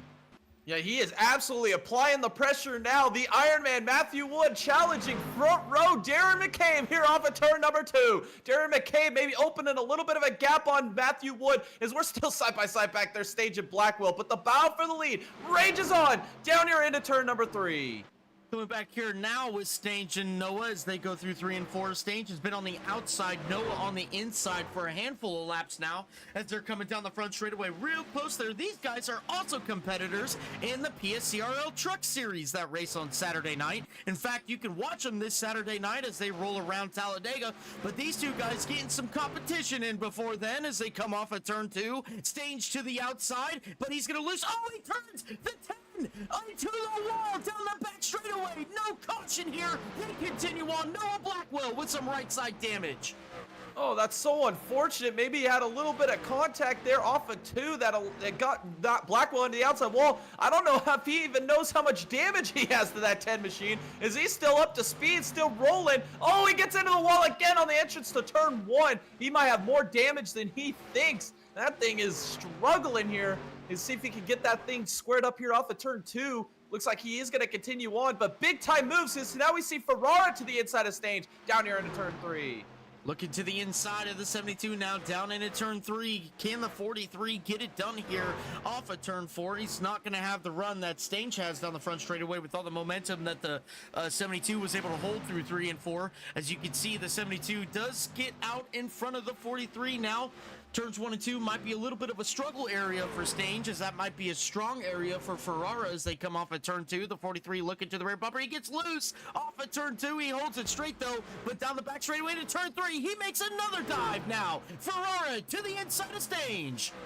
Here it is, Ferrara really turning up here towards the end of this race. Stange ripping the boards through 3 and 4. He's going to lose that position to Ferrara. Ferrara up to P4 now. Where did he come from? He is absolutely turning up the wick here later in this race as we've crested the halfway point a couple laps ago as this race is just turning up here at the front of the field. All right, these guys come off of turn 2 and down the back straightaway. We'll go to your closest battle on track right now. That's Ethan Amberg and Scott Bellum as they come down into turn 3. We had a car on the wall back there. It looks like that was possibly Daniel Maddox coming off at turn 2. But off at turn 4 now, this side-by-side battle still heating up here. That's Rob Collier and Cody Tabor behind these two guys as they cross the start-finish line. Scott Bellum trying to continue to hold on to that P11 position from the outside as they dive on down into turn 1. Here comes Rob. Showtime, making it 3 wide. Yeah, Rob Collier trying to get his nose down there in the middle of Amberg and Scooter B, but here we are still side by side between Amberg and Scooter B. Down here into turn 3, we see Tabor still working this inside line right here behind Amberg. This is some great battling action. We got 5 of these guys under a blink, and as Haldane is closing into this mix. There's EJ Luna back there. Look at this, maybe 3 wide is now Amberg is gonna shut the door on Tabor across the tri-oval. He's still working the inside. Look at Tabor trying to make it happen down here on the bottom, but Amberg gonna hang on to that position. Coming down through turns 1 and 2 now. This battle heats up, but right up here, this is David White to the inside of Stange now for the P5 position. Stange gonna rip the outside once again here. It looks like the 84 of David White. He is going to hold on to that P5 position as they come down the front straightaway. All right, that is a battle that's going to be reheating back up here as Chris Stange going to try to look to the outside once again. Not going to happen for him. Coming back here now, Javon Thompson and Noah Blackwell going at it through turns 1 and 2. Off at turn 2 now, the 93 to the outside of the 10. The 10 continues to struggle here. Oh, that's EJ Luna getting real loose back there, almost getting to the inside wall. But down into turn 3, he's going to lose a lot more positions. Down to P17 for EJ Luna. You know, what a save there by EJ Luna, but here's Javon Thompson to the outside of Blackwell. Blackwell's still struggling with that damage on that right side of that race truck. Javon goes by. Ethan Amberg's gonna go by. Now here comes Tabor. He's looking to the outside. He wants to get by Blackwell. Blackwell's still fighting that truck down here on the bottom. Gets right to the bumper of Amberg there on the entry to turn 1. Off of turn 2. Oh, he's sideways. Bellum's sideways back there. Here comes Amberg. Shoots to the bottom of Javon down here into turn 3. Ethan looking to make up a position here up to P9. He's got the edge so far. He's squeezing Thompson off the turn 4. Down the front straightaway now. The 12's going to get helped by Tabor now coming across the line as Javon still stuck on the outside there with no help. Coming down into turn 1 now. The 12's going to shove it in deep here as the 93 is still stuck on the outside. And the 12's getting a little bit of help by Tabor behind him. But off at turn 2, the 93 is going to gain a little bit of a run here. But it's going to be negated by the 5 helping the 12 down into turn 3. Yeah, down here into turn 3, we still have Amberg to the bottom of Javon Thompson. You see Tabor trying to maybe set something up here off at turn 4 down to the inside. We're looking maybe 3 wide. No, Amberg shuts the door on Tabor again through the tri-oval. Tabor maybe looking to the middle here as Javon is making this outside line work, making it his own here, ripping the boards to the outside. He's going to go down a couple lanes off the wall this time by, trying to get down there side by side with Tabor now off of turn number 2. This is some great racing as now Tabor looks like he's going to make the move on Javon Thompson. He's going to try and apply the pressure now to Amberg here through 3 and 4. Tabor is going to take that position away from Javon up to P10 now off of turn 4. He's going to set his sights on the 12 truck now as these guys go single file. Noah Blackwell still struggling back here as Scooter B looks to the outside of him. He's got his teammate there for a little bit of help. That's a bad Brad Haldane in the 39 as they look to the outside. Here comes Collier and EJ Luna back up here as they're trying to recover some positions. Off of turn 2, Noah getting a little squirrely there. He holds on to it, but Scott Bellum looking like he is going to... Oh, we got a big wreck in the back. Is that Greg Court? It is. Oh, looks like we're going to stay green, but that is some significant right side damage. Oh, that's Big Bro. Can he get that thing to turn? Yeah, he's big broke. He might be able to get this down to pit road. Let's see what he can do here as Caton goes by now. Nate Catilla far behind him. He's going to bring it on back down to pit road. We'll go back up to this battle now as Tabor goes to the inside of Ethan Amberg off at turn 2 and down the back straightaway. Yeah, Tabor trying to get by Amberg. These two guys have been battling through the field here as Amberg was kind of leading the way, leading the charge there. Tabor following him through, but now Tabor wants to get by Amberg here off at turn number 4. They're going to stay side by side. Look at the different lines they're running. Is Amberg going to hold on to this position? This is a battle for P9. Amberg continues to hold it down here into turn 1. Oh, he's in the wall on the entry to 1. Tabor's going to go to the bottom now. Amberg, does he shut the door on him? He does. There off at turn number 2. Off at turn 2 now, the 12 holds on to that P9 position very comfortably. Oh, we got some action happening in the back here. Who is that? Brad Haldane into the wall. EJ Luna now looking all over the rear bumper of the 1 truck of Scooter B as he comes through 3 and 4. He's not going to have much help from his teammate Brad Haldane, who is maybe struggling a little bit with the performance of that race truck. But as we go back up to the front here, Matthew Wood dropping like a rock now through turns 1 and 2. He's all the way back down to P5 as he has lost positions to Dustin Franklin, Thomas Ferrara, and David White. Down into turn 3 now. David White looking all over the rear bumper of the 43. He's actually going to look to the inside now as they come off at turn 4. Can he make anything happen here? It doesn't look like it, as Matthew Wood still lurking in the background. Yeah, I saw Matthew Wood about 5-6 laps ago lose that P2 position to Dustin Franklin. I didn't know if he made a mistake or not, but now it looks like he is struggling here on the long run with this race truck as Ferrara moves up to a podium position, and David White now seeking to get into that podium position. He's all over the rear bumper of Ferrara, down the back straightaway. Oh, Matthew Wood might have grabbed some wall to the entry of 3 there. He is really struggling on this long run with that 16 truck, not being able to keep the pace that he wants throughout this duration of this run, as we might be having a little bit of action up here in the front, maybe some lap traffic in front of your leader McCabe, is Dustin Franklin about 2.3 seconds behind. All right, yes, that is a lap car there. That is P24 Nate Catilla as he comes off of turn 2 there. Oh man, Wood real loose, as you can see his handwork there. Coming down into turn 3 now, Matthew Wood having an ill-handling race car right now through 3 and 4. Let's see what his exit looks like here. As you can see, it's pretty much straight. A lot of throttle control for the number 16, the driver of the number 16, as he crosses the line in front of him. Let's go to Thomas Ferrara now, who is coming down into turn 1. The 84, David White, looking to the inside there. He's going to make the pass. The 84 now up to the P3 position as Nate Catilla gets real loose in front of him. That's the lap car, the number 50 of Nate Catilla. As they come on down into turn 3, the 84 is going to look to the inside, and he's looking to make that pass. He does make that pass, and Thomas Ferrara not too far behind him. Yeah, David White is really turning up here at the end of this race, or during this run. This is incredible action here by David White moving through the field. We saw Ferrara do the same, but now David White has gotten by Ferrara. Can he get that run to close that gap down to Franklin for that P2 position as Darren McCabe continues to run a masterclass of a race? What a beautiful pace scheme. What a beautiful race he has put together so far.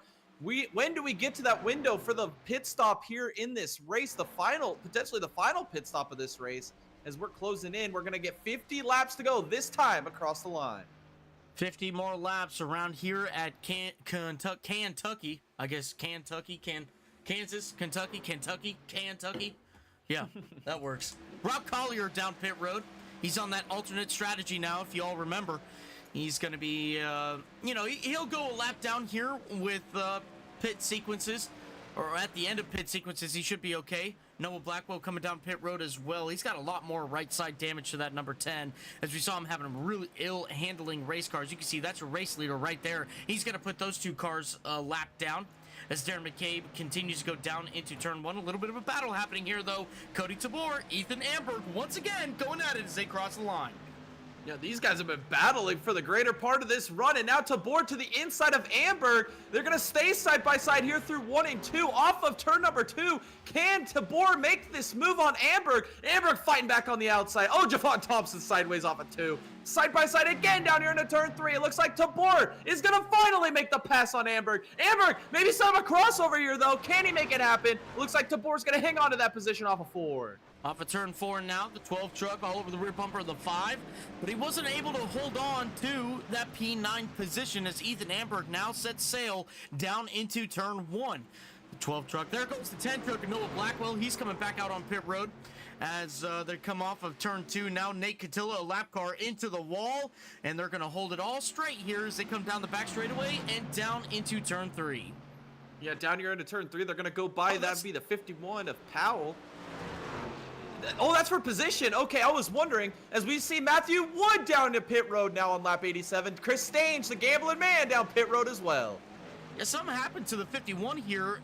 He was real slow in 3 and 4, and the 5 truck of Cody Tabor, he took advantage of that, as now he finds himself up to that P6 position. Dalton Powell now battling it out with Ethan Amberg. Oh, big contact back there with Nate Catilla off of turn 2. Down into turn 3 now, though. We're side by side with the 51 and the 12. Ethan Amberg ripping that inside line. The 51 ripping the outside lane. Here off of turn 4 now. Can the 12 truck hold on to it, as he's got a little bit of a draft from Cody Tabor in front of him, but the 51 still edging out the 12 across the line. Jay, we got some more pit stops happening. That's Javon. Yeah, we got a lot of strategy being played right now. We got Javon Thompson down pit road. We saw Matthew Wood, Chris Stange down pit road. Collier's made a stop already. Got some guys on the long strategy out here on the racetrack right now as we see Amberg and Powell continue to battle. Looks like Amberg's gonna get the position. Here comes Powell, maybe down pit road. Is he sideways? Oh my goodness, he is struggling. He is wanting this pit stop. He wants some tires on that machine. See EJ Luna, he's working his way through the field as well. He's up there in that P8 position. We'll have to see where all of this cycles through as we got lots of pit stops now. Here comes Scooter B and Nate DeFayette as they come down into pit road. Dave Farella now coming down pit road. All these guys getting some service here under green flag conditions. Matthew Wood now coming down the back straightaway and down into turn 3. He's got about a 8-second gap from himself and Chris Stange now. So he grabbed a decent lead there as he comes off of turn 4 now. Ethan Amberg down pit road in the 12. As Cody Tabor stays out on track down into turn 1, as we got a little bit of a battle about to happen here between Dustin Franklin and David White, now down into turn 3. Yeah, this battle is gonna heat up here as David White. I've been noticing the lap times, or at least the interval here between the two the last few laps, and David White has really significantly cut this gap down to Dustin Franklin. Here he is applying the pressure. How long do these leaders stay out though, Tom? That undercut there by Matthew Wood is looking pretty good right now. He did not lose a whole lot of time, as now we see major pit stops here. We got EJ Luna down pit road. I believe that is Ryan Rose in the 78 down pit road. Changed up the strategy here as we got 40. Or closing in on 40 laps to go. Brad Haldane down pit road as well in the 39. The top 7, top 8 haven't pitted right now. Sedarius Days in that P8 position as he comes down into turn 1. Darren McCabe now coming down into what would be turn 1. Dustin Franklin and the battle here between himself and David White. White's going to take away that P2 position from the inside of the 74, coming off of turn 2 now. The 74 looking like he's got a little bit of a run here. What is he going to do? Is he going to take it to the inside? No, he's not. 84 going to continue to hold on to that P2 position at the moment here. Daniel Maddox now down pit road. It looks like the 74 is going to come. Here it is, Dustin Franklin down pit road. Yeah, I was wondering when we're going to see any of these guys in the top 5 head down pit road, and here it is with Dustin Franklin leading the charge. David White in that 84 machine doing a fantastic job. This guy might have something for Darren here. If he can maybe do a little bit of an undercut on Darren here, he might have something, as we see Ferrara back there getting the pressure applied in by Farella. I believe that is not for position. It is not for position. Ferrara is going to hang on to that P3 position and make another lap here around the speedway. No pit stops here for your top 3. All right, coming off of turn 4 now for the 43. Darren McCabe still staying out on the racetrack here as he comes down into turn 1. Darren McCabe in the 66, controlling this race pretty much as he comes off of turn 2 now. He's going to get real close to the wall, try to gain as much speed as he can. Now, if we compare his lap times to Matthew Wood right now, it is about 1.4 seconds. Matthew Wood quicker as he comes off of turn 4 now. I think Darren McCabe's just trying to get one more pit stop, and that's it. This next pit stop, he's going to be able to make it to the end of the race. He's hoping on it going green flag for the rest of the time here. Dustin Franklin now coming out provisional P3. He's battling it with Ryan Rose right now. Dustin Franklin having much better tires here as we pull up the graphic on screen right now. P9 and P8 is what we're looking at, as actually Rose just pitted too. My bad here, guys. Rose got a great strategy here. What a great job by him. But we got Darren McCabe down pit road now, Tom. This is changing the strategy. And David White coming down pit road, Thomas Ferrara, as well as Cody Tabor, all down pit road now. This is going to cycle pretty much almost everybody through, as we see Singleton still on the racetrack, hasn't made his pit stop yet on lap 96. Yeah, Isaac Singleton, well, now is your only car on track. Sedarius Days was one of the other guys, but he's coming down pit road as well. Isaac Singleton coming down the back straightaway now as he comes down into turn 1. And look at that, Jay. Matthew Wood, he takes it to the top of the board here as McCabe still coming around the apron of the track. Wood with the undercut, making it work. What a great call by him. We're looking at just about, under 40 laps to go here. 35 laps to go here. 37 laps, sorry guys, off at turn 4 now. As he comes across the line, he's got just about a 5.5 second lead now to Darren McCabe. There's Dustin Franklin. He got around Ryan Rose. He's trying to get around Noah Blackwell now down the front straightaway and down into turn 1. 74 on a streak as well as he's trying to keep close to the rear bumper of the 66. Matthew Wood here out front though. Isaac Singleton though, he is leading this race. He's going down into turn 1 now. Let's see if he pits this time. Yeah, I said that before that pit sequence with McCabe. Matthew Wood, he did a great job with that undercut, and I said that maybe he was going to be able to cycle to the lead, and he just did that. It's going to be interesting, though. McCabe, 5 seconds behind now with the fresher tires as this run progresses. The fuel load drops off. We get some more tire degradation. Is that going to play in the favor of Darren McCabe? Darren McCabe's got to be thinking, again, here I am at P2, and somebody is playing a strategy game to lead me. Can Matthew Wood hang on to this lead, as it does look like that gap might be shrinking just a little bit here as Matthew Wood continues to lead, as he's going to complete lap 99 on to lap 100 here. Oh, excuse me, Singleton's still leading. He has not made that pit stop. But your relative leader is Matthew Wood. Darren McCabe, your relative P2. Franklin Rose Stange, that would be your relative top 5. David White, though, did not execute on pit road. He lost a lot of time there to Darren McCabe, pitting on the same sequence. As here it is, the final guy to make a pit stop. That will be Isaac Singleton. He will hand the lead over to the Iron Man, Matthew Wood, here to complete lap 99. Last time by, Darren McCabe was 1 second quicker. Let's see when it updates here where that 16 stands against Darren McCabe. We're 7/10 quicker now. So the 66 falling off just a little bit here as he goes through turns 1 and 2. He is pulling away from Dustin Franklin last time by 0.3 of a second quicker from Darren McCabe to Dustin Franklin as they come on down into turn 3. Let's look here, though. A good battle happening here off at turn 2 to the outside. That's EJ Luna on the 12 truck of Amberg as they go down into turn 3. The 81 still sticking to the outside of the 12. That's Ferrara behind him as well. Ferrara, this is all for position right here. Every single truck is for position. The 81 trying to work over the 12. He gets that done. The 43 all over the rear bumper of the 81 now as they come on down into turn 1. Javon Thompson, another obstacle for the 81 as he comes down into turn 1. Through turns 2, off at turn 2. Let's see what EJ Luna could do here. He looks to the inside of Thompson. Yeah, here comes EJ Luna on the recovery trail, trying to get this position on Thompson. As I'm watching the track map as well here, Tom, the leaders are going through some lap traffic, and McCabe has absolutely obliterated that lead that Matthew Wood has. We have some issues back here.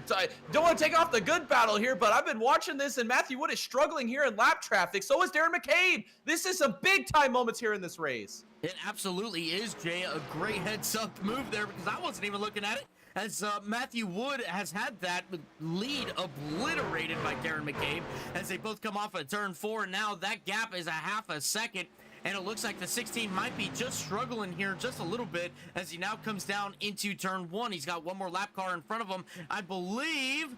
What car is that? That's Court. Yeah, Court to the outside, but he's going to give him plenty of room here. Oh, not much room for Darren McCabe as he comes down the back straightaway, but he makes the best of it. He's to the rear bumper of the 16 now, down into turn 3. Dave Farella, he had to make an evasive move there from the 66. And they come off at turn 4. Here's the battle for the lead down the front straightaway. Here it is, this time across the line, 30 laps to go here at Kentucky, and Darren McCabe has gotten to the bumper of Matthew Wood. These guys have absolutely put on a race here tonight. The undercut by Matthew Wood. Oh, it's not going to work. He's sideways. McCabe with an absolute drive around the outside of Matthew Wood. Darren McCabe, front row McCabe, taking the lead here with coming to get 29 to go. Here he comes off of turn 4. What a move by him to get the lead of the race back to the number 66 crew as Matthew Wood now sitting still a little pretty here in P2. He's got a 2-second gap to Dustin Franklin now as they all come down into turn 1. Dustin Franklin's going to have to deal with a little bit of lap traffic there as Matthew Wood has already made those passes. Although it looks like he might be losing a little bit of time. He's real loose off of turn 2 now as this pack of lap cars, they're able to stick with them down into turn 3 now. Here comes the 95 of Singleton. He's going to try to get his lap back the old-fashioned way here as he goes to the inside of the 16 on the front straightaway. Let's go to your closest battle on track here. That's White and Stange off of turn 4. Yeah, this is the battle for P5, I believe. Yes, it is now White is going to make the move on stage up to P5. You got to think, what could have been here for David White, having maybe some issues on that money stop there, losing all that time to McCabe. He's currently 9 seconds back. He was just about 3 seconds back before the pit sequence, losing 6 seconds through that entire exchange. See if he can make his way back through the field. He's got Ryan Rose about 3 seconds ahead of him, and then another 3 seconds up the road is Franklin. Let's see if he can make up some end roads here on this long run here. Lap 107 is what we are on right now, closing in to the end of this race. All right, down the front straightaway now. We're all in a line here. We'll be right back with you guys. We're going to take you to a full throttle, and then we'll be back for the end of this race.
All right, right back with you guys now as we got 20 laps to go here at Kentucky.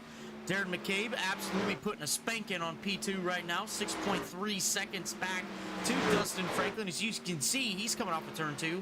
Darren McCabe coming down into turn 3 at the same time there.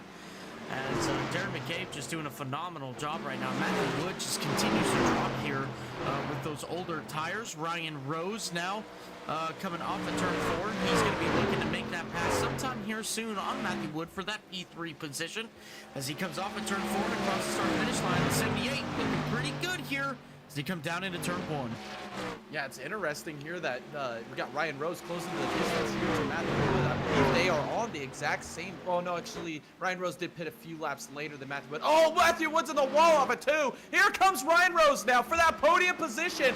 As you see David White lurking back there as well. The battle for the podium is on here at Kentucky with 18 laps to go. Matthew Wood still hanging it up on the outside here of Ryan Rose. He has not given up that podium position easy as David White is now closing this gap. We got 18 laps to go here at Kentucky, and the battle is on. Battle is on for the final podium position here. Oh, the 78 gets a little tight here. Here comes the 68 to the outside. The 78 maybe a little loose as they come off at turn 2. He holds on to it. They're still side by side for that P3 position. And look ahead.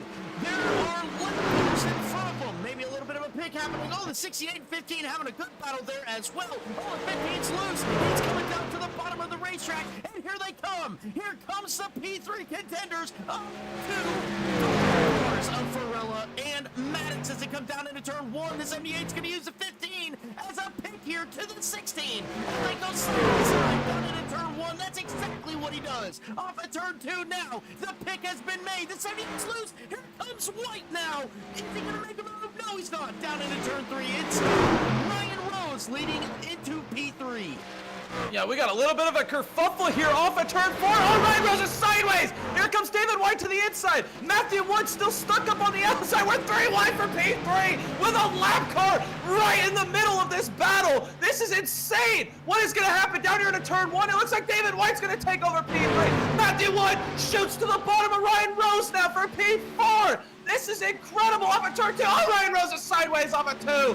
As David Wood, he is going to look, or David White, excuse me, he's going to go out on the good end of this deal and take over that final podium position. As Matthew Wood continues to rip the bottom off of 4. Coming up 4 now, he's still got that lap car in front of him. Looks to me like it seems like it's helping the 78 just a little bit more than the 16 here. The 16 holding on to that P4 position, coming across the line, but down into turn 1 now. Oh, the 50's gonna chop off the 16 now. Through turns 1 and 2. Off at turn 2. Oh, the 16's loose. Is he gonna save it? He does. He holds on to it. Up to P5. Oh, the 15's in the wall. Let's get into him. Oh, oh, there goes the 15. The 15 to the inside. He's loose. Is he gonna save it? He's still trying to save it. He does save it. Unbelievable. Oh, yeah, I think Ryan Rose did get a little bit of right rear contact down into the number 15 of Varela. It looks like he did get back down to pit road. That would have been a big race-changing moment there if we got a late race yellow. Not what Darren McCabe wants to see. As we see Ferrara now going by Matthew Wood. That's for P5. Matthew Wood continuing to struggle. That 15 machine really put the hamper on his race there over the last few laps since he was just stuck behind him. But now here goes Ferrara up to the P5 position off of turn number 4. We got 13 laps to go.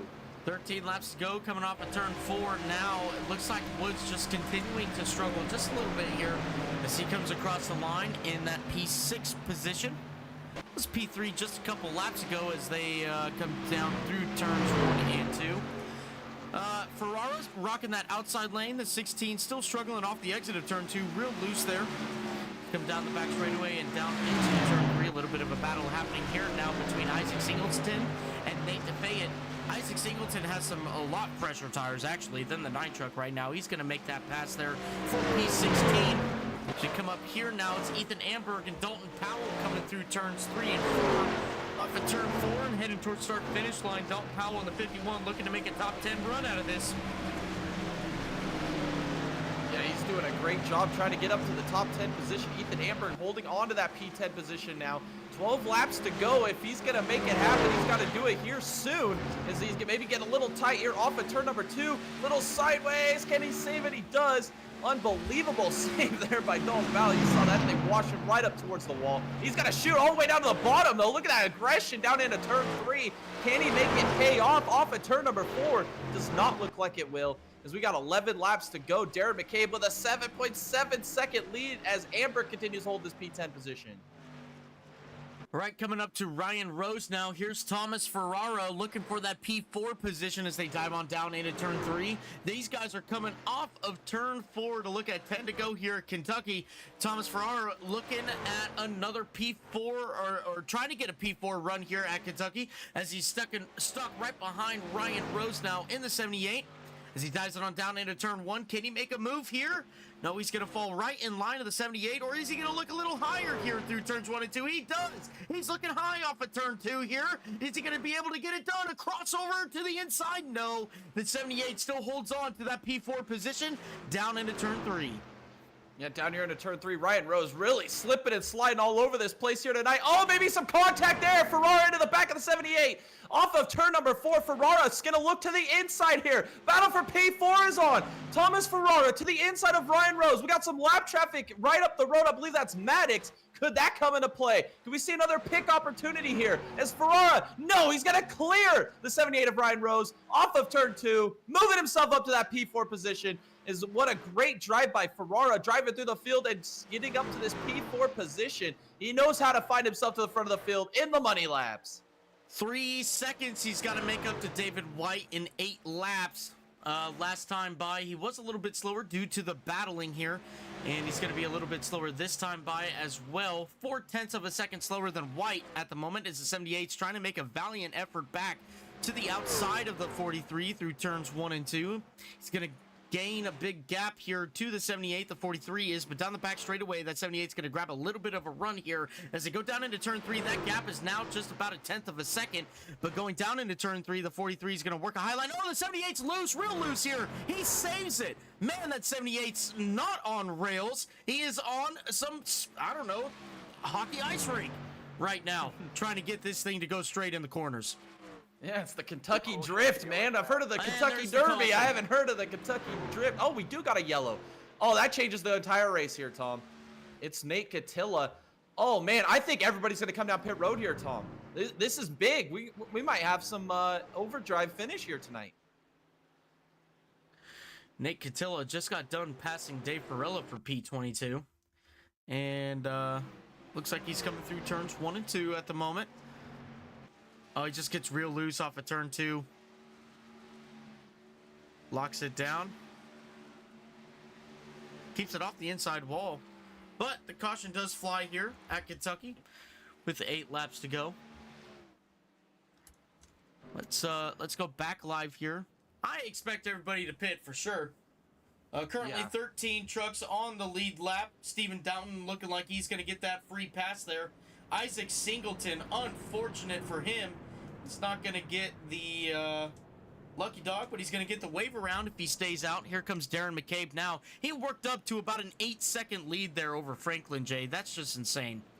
Yeah, does somebody risk it here, though, Tom? We're not going to have that many laps to go on this restart. Does somebody just throw caution to the wind and stay on the racetrack? Maybe somebody like Amberg? Nope, they're all coming down pit road. There is no gambling tonight here in this race, as every lead lap car is coming down pit road here, all 13 of them.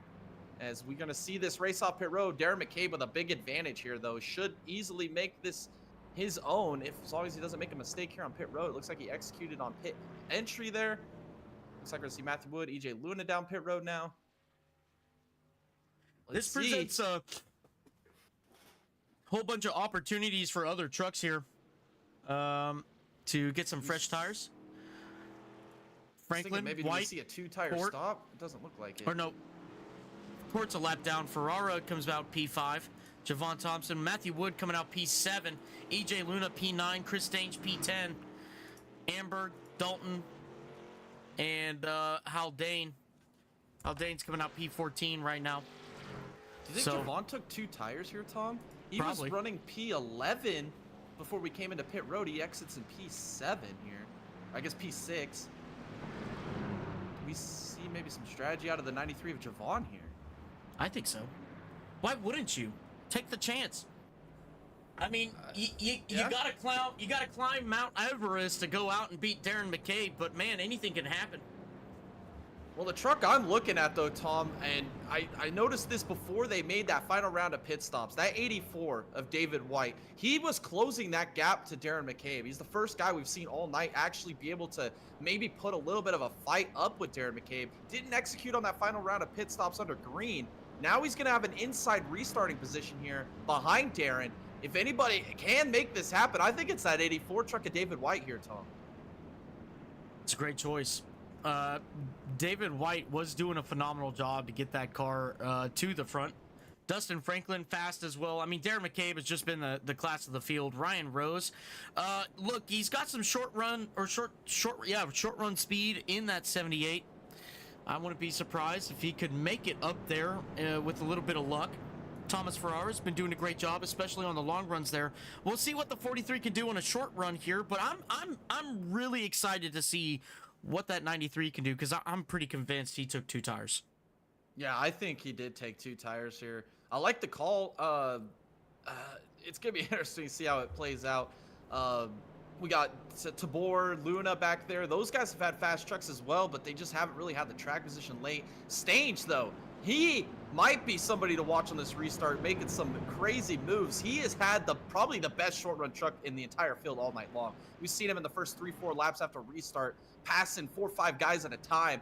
Can he do that or replicate that once again here, restarting back in the P10 position? It's going to be a long climb for him, but watch out for the gambling man here. Absolutely. So we're coming off of turn 4 now. Some of these guys, they're looking at getting a lap back. Rob Collier being one car that is a lap down at the moment. He's going to get a wave around here, as lights should be going off on the pace truck now. Yep, lights are off on the pace truck. Ladies and gentlemen, we're going to be going green flag racing this time by. In fact, it is going to be a green-white checkered, just not an overtime finish. Right. Which sometimes it's kind of cool when it lands that way, because it's kind of like rare. It's rare to see that, but these guys just planned it out just right. All the credit to Nate Catilla at the end of this race here by planning that. Yeah. I'm just kidding. I'm just kidding. Perfect lap 7. Caution, yeah.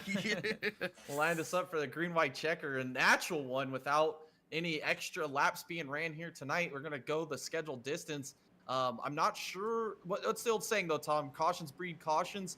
Do we see an overdrive finish here tonight? I mean, it's in play, but this is going to be interesting on this restart. Can Darren McCabe do it? Your dominant truck tonight. We're about to find out, ladies and gentle cars, as they come down into turn 3. The pace truck is going to be pulling off of the racing surface here and giving control to the 66. We're going to watch him inch closer to that restart zone and give him control of this restart. There you go. Pace truck off the racing surface. Darren McCabe inching closer to the restart zone to get the green flag to finish out this race here tonight at Kentucky. Can he do it? As he gets into the restart zone, the green flag flies, and he gets a great jump on the restart. McCabe out in front here is Dustin Franklin and David White. They're battling it out now, going down into turn 1. It looks like the 78 and the 84 trying to gain any advantage that they can through turns 1 and 2 as the 66 sails away off of turn 2 down the back straightaway. It is the 74 side by side. Wood, he's going on the offense. The 43 on the defense as everybody's jockeying for position through 3 and 4. Now here comes the 74 to the inside, but all eyes on the 66 as he takes a white flag. Yeah, the white flag is in the air. One more time around here in Kentucky for your pole sitter, Darren McCabe. Down here into turn 1 for the final time. He's got a massive gap over the boys fighting behind him. Off of turn 2, down the back straightaway. Oh, he got contact! Back in the build! Oh, on the final lap, there's a massive crash. We're going to continue on, though, with your race leader, Darren McCabe. We're still under green conditions. Off of turn 4 for the final time. Darren McCabe, front row man, will win here in Kentucky. Man, that was and Matthew won P2. Holy cow. Matthew won battle for P2 side by side with Ryan Rose there. Unbelievable. What was the gap there? I mean, it's telling me 0.01, but goodness gracious, that finish. SK up to P4. Dalton Powell comes home with a P5. Maddox in P8. DeFay at P9. A lot of those guys took the wave around. Unbelievable. Oh man, we got to go back and look at that wreck and see what happened. I mean, that was a big old wreck there. That was pretty much the whole field.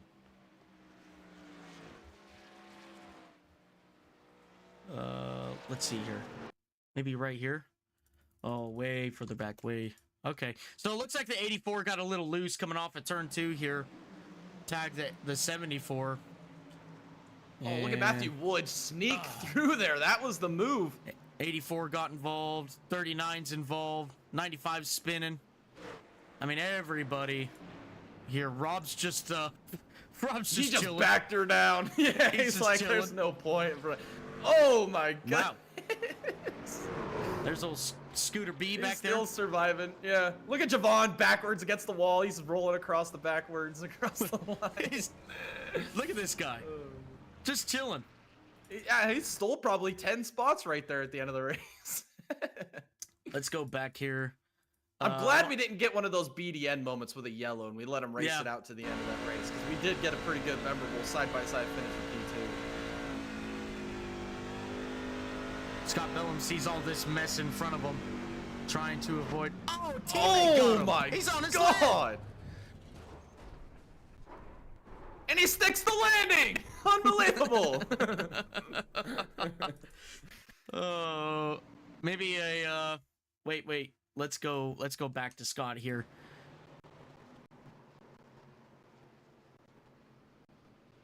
Boom. Oh It man. looked like one of those scenes out of like one of those Michael Bay movies, man. Like, there was just carnage everywhere. All right. man. In the chat, David White, he apologizes. Hey man, don't worry. That's some great last lap racing. It happens, man. You put on a hell of a show for sure. Yeah, man. It's either bring home the wheel or bring home the checkers, and that's the last lap racing, man. That's how it's supposed to be. There's nothing to be disappointed in that result. Great race though, all the way up to that. Darren McCabe with a victory, finally. Yes. All right, let's go ahead and 1 second here, actually. All right, let's go ahead and bring down your top 3 here. First off, we're gonna go with Ryan Rose, who finished P3 tonight. Hey Ryan, it's Thomas and Jay in the booth. You got a copy? I do. Ryan, what a great race you had. You had a fast number 78 Chevrolet Silverado. Throughout the whole race there, you were running top 5, a very fast truck for yourself. How was your race tonight? Did you feel like your 78 could have won that race there at the end? And tell us a little bit about your race and what you saw in front of you there really at the end. I mean, I don't know if I could have won. I probably couldn't because the setup wasn't that good. I also had like no practice really at all. So I mean, it was like I'm still getting used to the new truck. I love it though. It's really fun. Drive these things again. Absolutely. That last lap wreck, though, right in front of you, you saw the 84 get a little loose, tag the 74, and boy, did you just barely get by that. What was that like? And then leading up to the battle there with you and Matthew Wood to the line.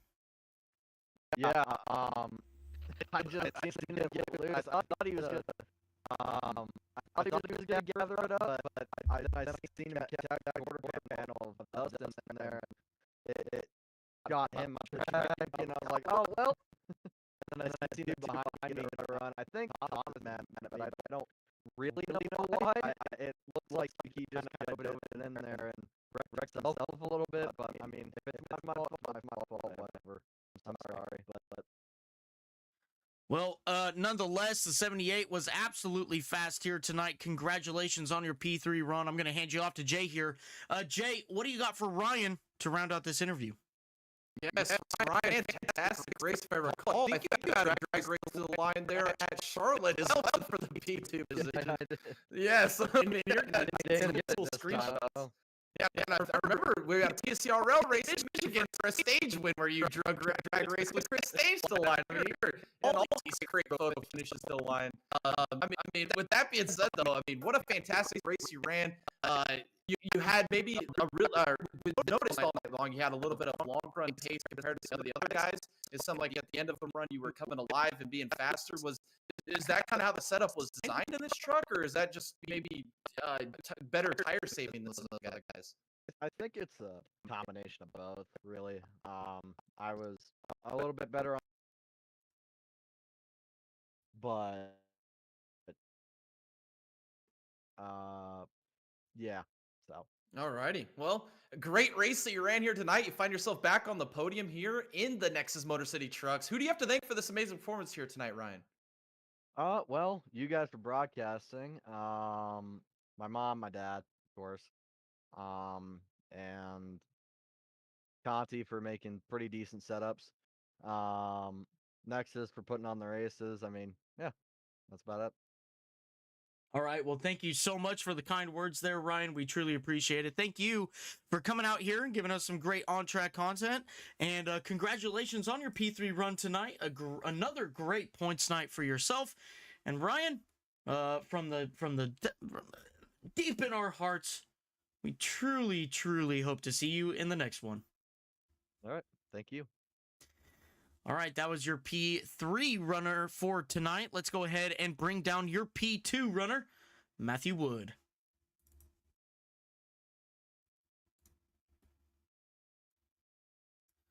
Matthew, this is Thomas and Jay in the booth. You got a copy? G'day. Oh, yeah. Hello. Hi. How are you? Hold on. Let's talk about your race a little bit, okay? Because that 16 was very fast, but you kind of found yourself in a position where, man, if you didn't undercut there on that very long green flag run, you really wouldn't have a shot at McCabe there at the end. But you did what you had to do to get that 16 up front. Tell us a little bit about it, though, because it seemed like you were struggling a little bit on the long runs. I mean, I'm not used to custom setups. I've never ran custom setups before this. And where the trucks are new, I had no practice on the new truck. I had no practice other than a couple weeks ago. I won my Friday night series at Kentucky, and I didn't have any practice on custom setups, and the qualifying laps were basically my first laps. I didn't know how it was going to handle. PRS just kind of threw up a setup and said, try this, and we did. And others got it right. That was probably the worst handling truck I have ever had in my life. I had no entry speed. The center, it was loose, and I couldn't get back on throttle until I was basically out of the corner. It was it was bad. I'll just put it like that. They were gaining 4 tenths, 5 tenths, 6 tenths a lap on me, and I was even saving at one point, and they were just, it was bad. I was only a short run car, but finally got the adjustment. So one and only adjustment there, and if we would have made the adjustment that we had at the end of the race, we probably could have at least challenged for the win. But yeah, it was a struggle to say the least. I didn't know how it was going to go, but I think we should have got second, and that's where we finished somehow. I don't know how I wasn't killed on the last lap. Also, there was a truck upside down I seen in my rearview mirror, so that's interesting. I look back and it's a freaking war field behind me. I'm like, oh, 2 trucks just spun. I look behind me and there's a truck upside down. There's a truck on the wall. Stain just absolutely killed. But yeah, I think I got second by a hundredth of a second, a couple thousandths of a second. Yeah. So that's great. Well, nonetheless, well, actually, what I want to say is welcome to Open Setup Racing. It's very, very challenging, very technical, very fun. But congratulations on your P2 run tonight. A phenomenal job by yourself. Again, showing your true talent here in sim racing, and for many years to come as well. Congratulations on your P2 run. I'm going to hand you off to Jay here. Jay, what do you got for Matthew to round out this interview? Yes, Matthew, what a fantastic race. I like the strategy called a leap.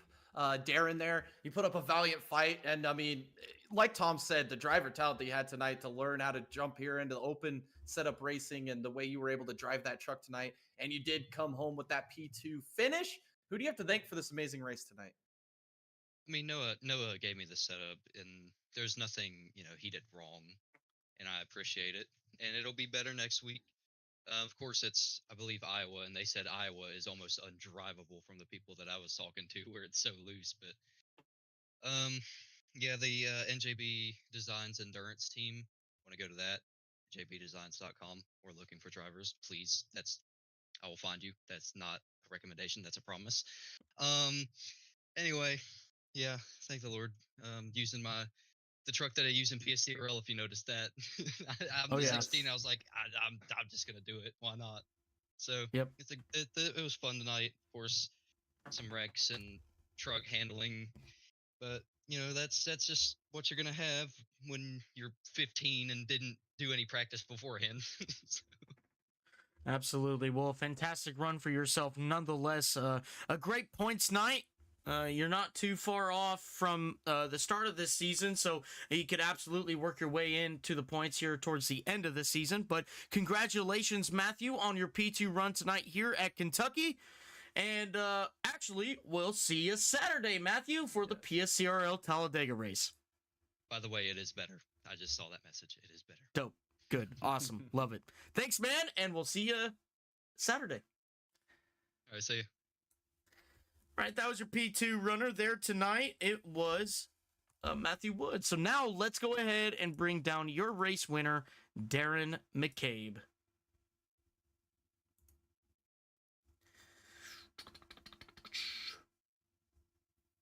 There it is. Come on. It is Darren McCabe up in the booth with Jay and I here. Darren, look at you, man. You did it. Look at that. You got 3 pulls in a row. You told us last week, man, I just want to finish this race.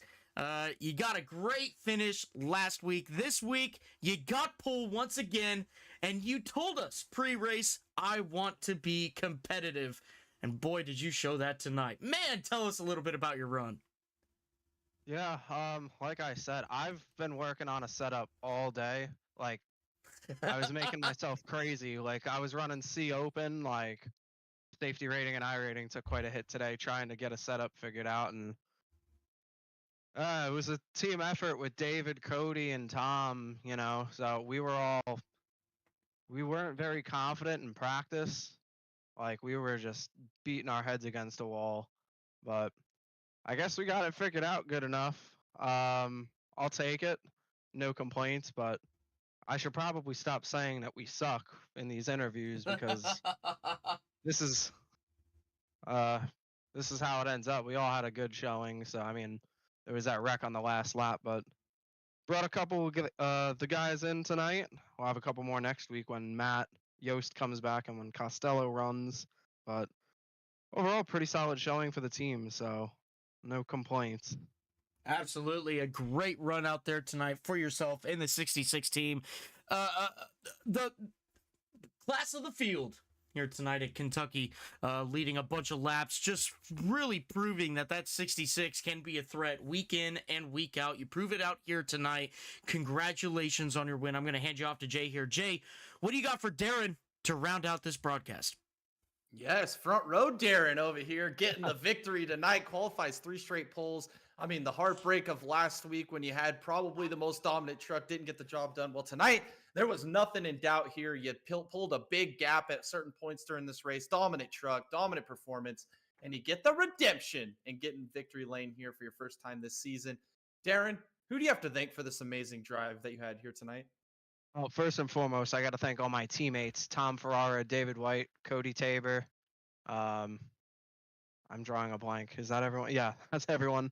Matty Yost couldn't make it tonight, and Joseph Costello couldn't make it tonight, but we got a couple more guys jumping in the league next week, so got to thank them. It's a huge team effort. Like I said, we were beating our heads against the wall trying to figure this setup stuff out, and I guess we hit on something, so...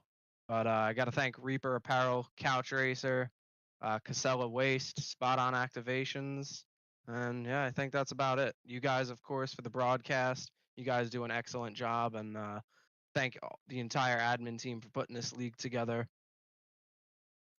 Absolutely. Well, thank you we so got much. everything covered. Yeah, that was great. That was. Well, thank you for the kind words there, Darren. We truly appreciate it.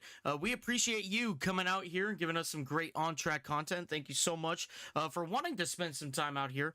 And Darren, I know we will, and I hope that we see more as well. But we sincerely hope to see you in the next one. No doubt. I forgot one. I gotta thank iRacing for updating these trucks, because if this was last week, I would not be here, because I need off throttle time.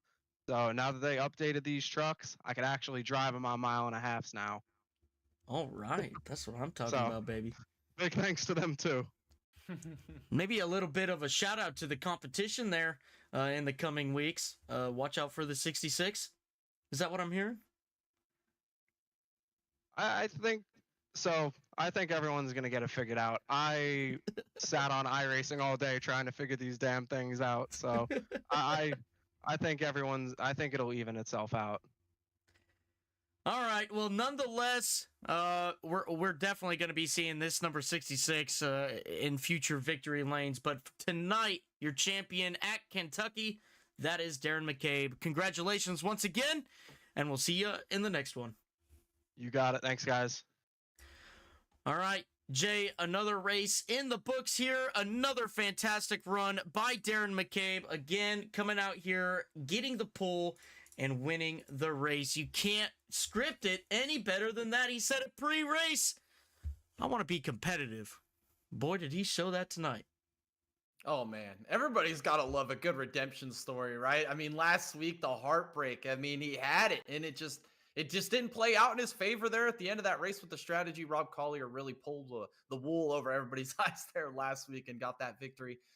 What an awesome drive that Darren had tonight. He was head over heels the best truck tonight. There was a few guys at certain points that challenged him. Saw Matthew Wood have a good run there early, challenging for the win.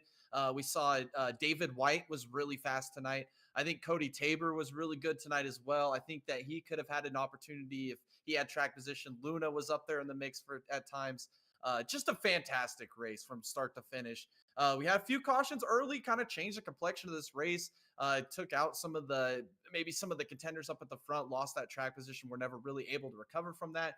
And then, holy cow, that last lap looked like, as Matthew said, a war zone. I think it looked like a David or Michael Bay movie there. And just cars flipping and rolling and flying all over the place. It was absolutely thrilling. Thanks to iRacing, though, for allowing those drivers to race it out to the very bitter end to the line. We didn't get one of those BDN cautions that kind of ended that race early. So I'm really appreciative of that. We did see a green flag stint there. We saw different guys have long run cars. Some guys have short run cars. Everybody trying to figure out the new truck model here on iRacing. It was just a blast. I had a great time here at Kentucky, and I can't wait for the next one, Tom. Yeah, absolutely. You can't get any better than this here with the Nexus Sports, or I almost said sports car series. Good Lord. Nexus Motor City Trucks. We had a sports car size field tonight, though. Holy Yeah, cow, we did. 28 trucks strong. Yeah.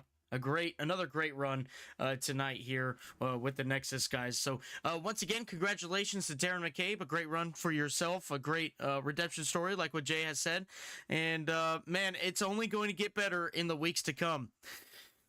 Well, let's wind this down a little bit here, Jay. Look, if you want to become part of the boys, you can go to our YouTube channel, hit the join button, pick a tier that works best for you, and get access to some great benefits here on the Dega Boys channel. You can come in here, you can call a race with Jay and I, you could go onto our podcast, talk a little bit about racing with Jay and I. Even one of those tiers, you get a little bit of free merch.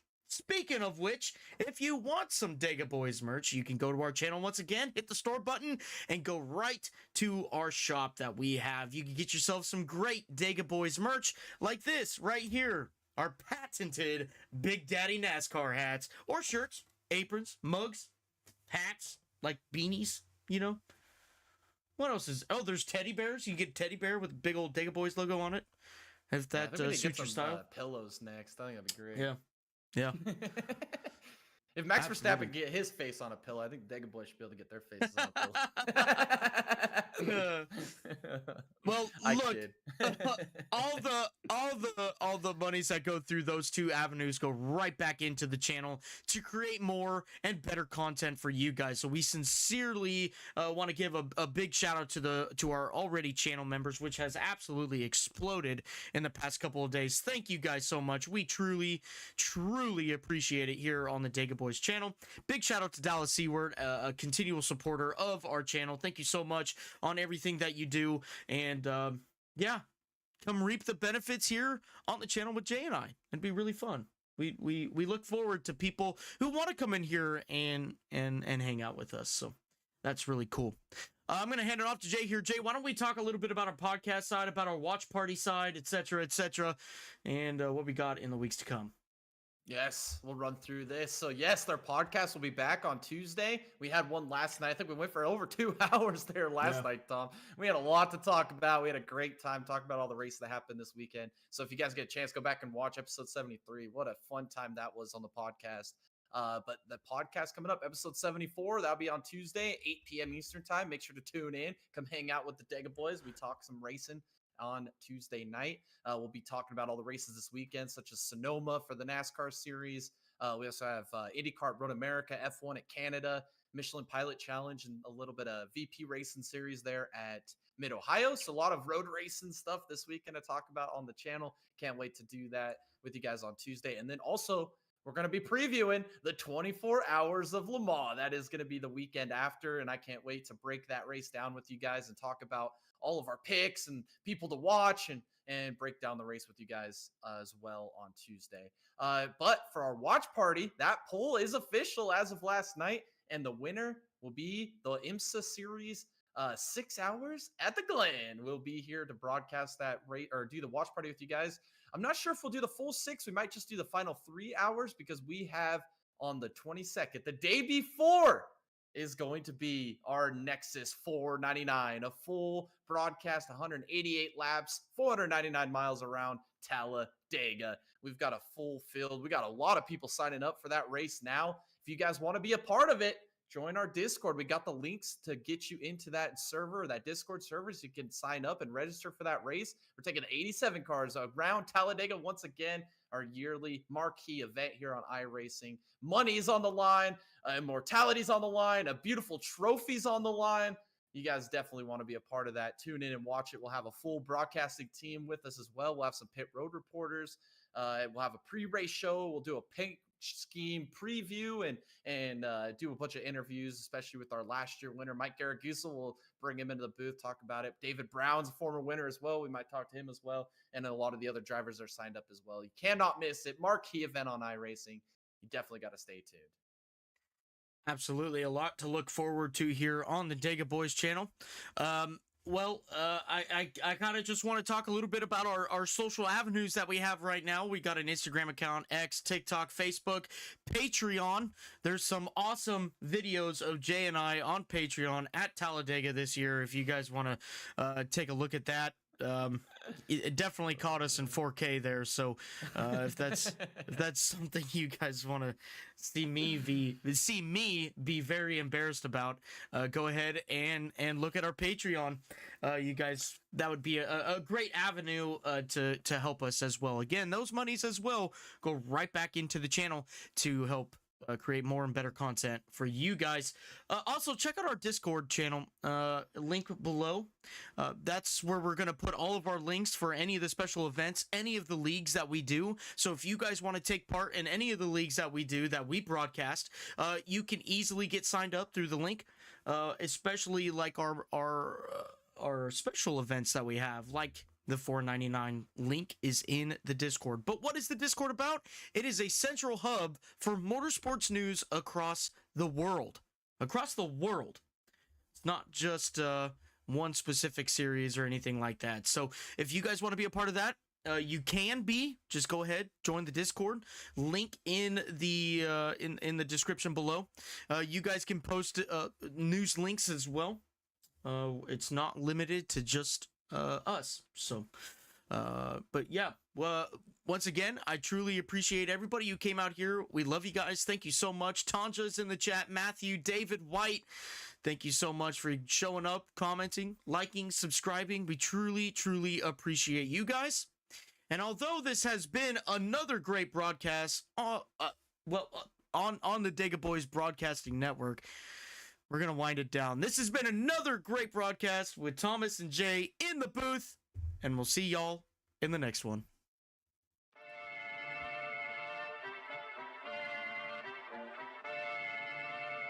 The best iRacers in the business.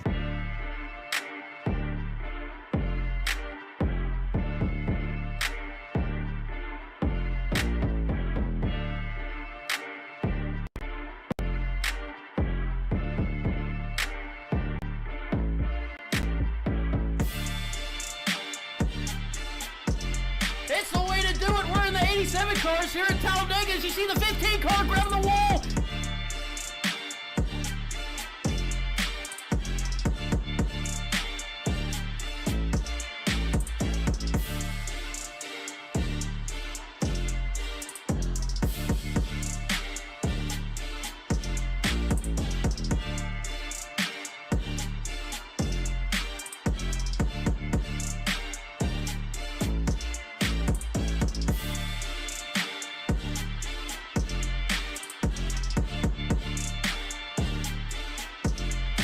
My goodness! Wow. He did it! He made it through that! Wow.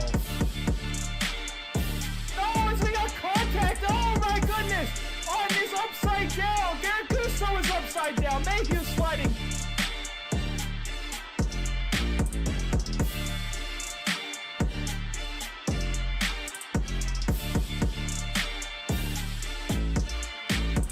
They're not being able to stop the 7 car, losing it! He's into the grass on the tri-oval! He's gonna get a penalty for that!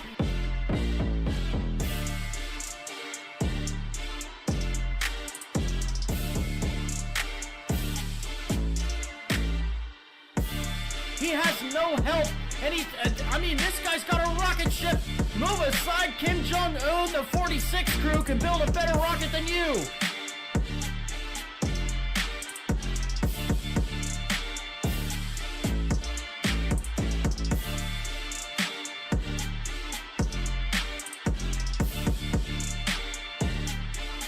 Your Nexus 499 champion is Garrett Gusso. Garrett Gusso, winner of the 499.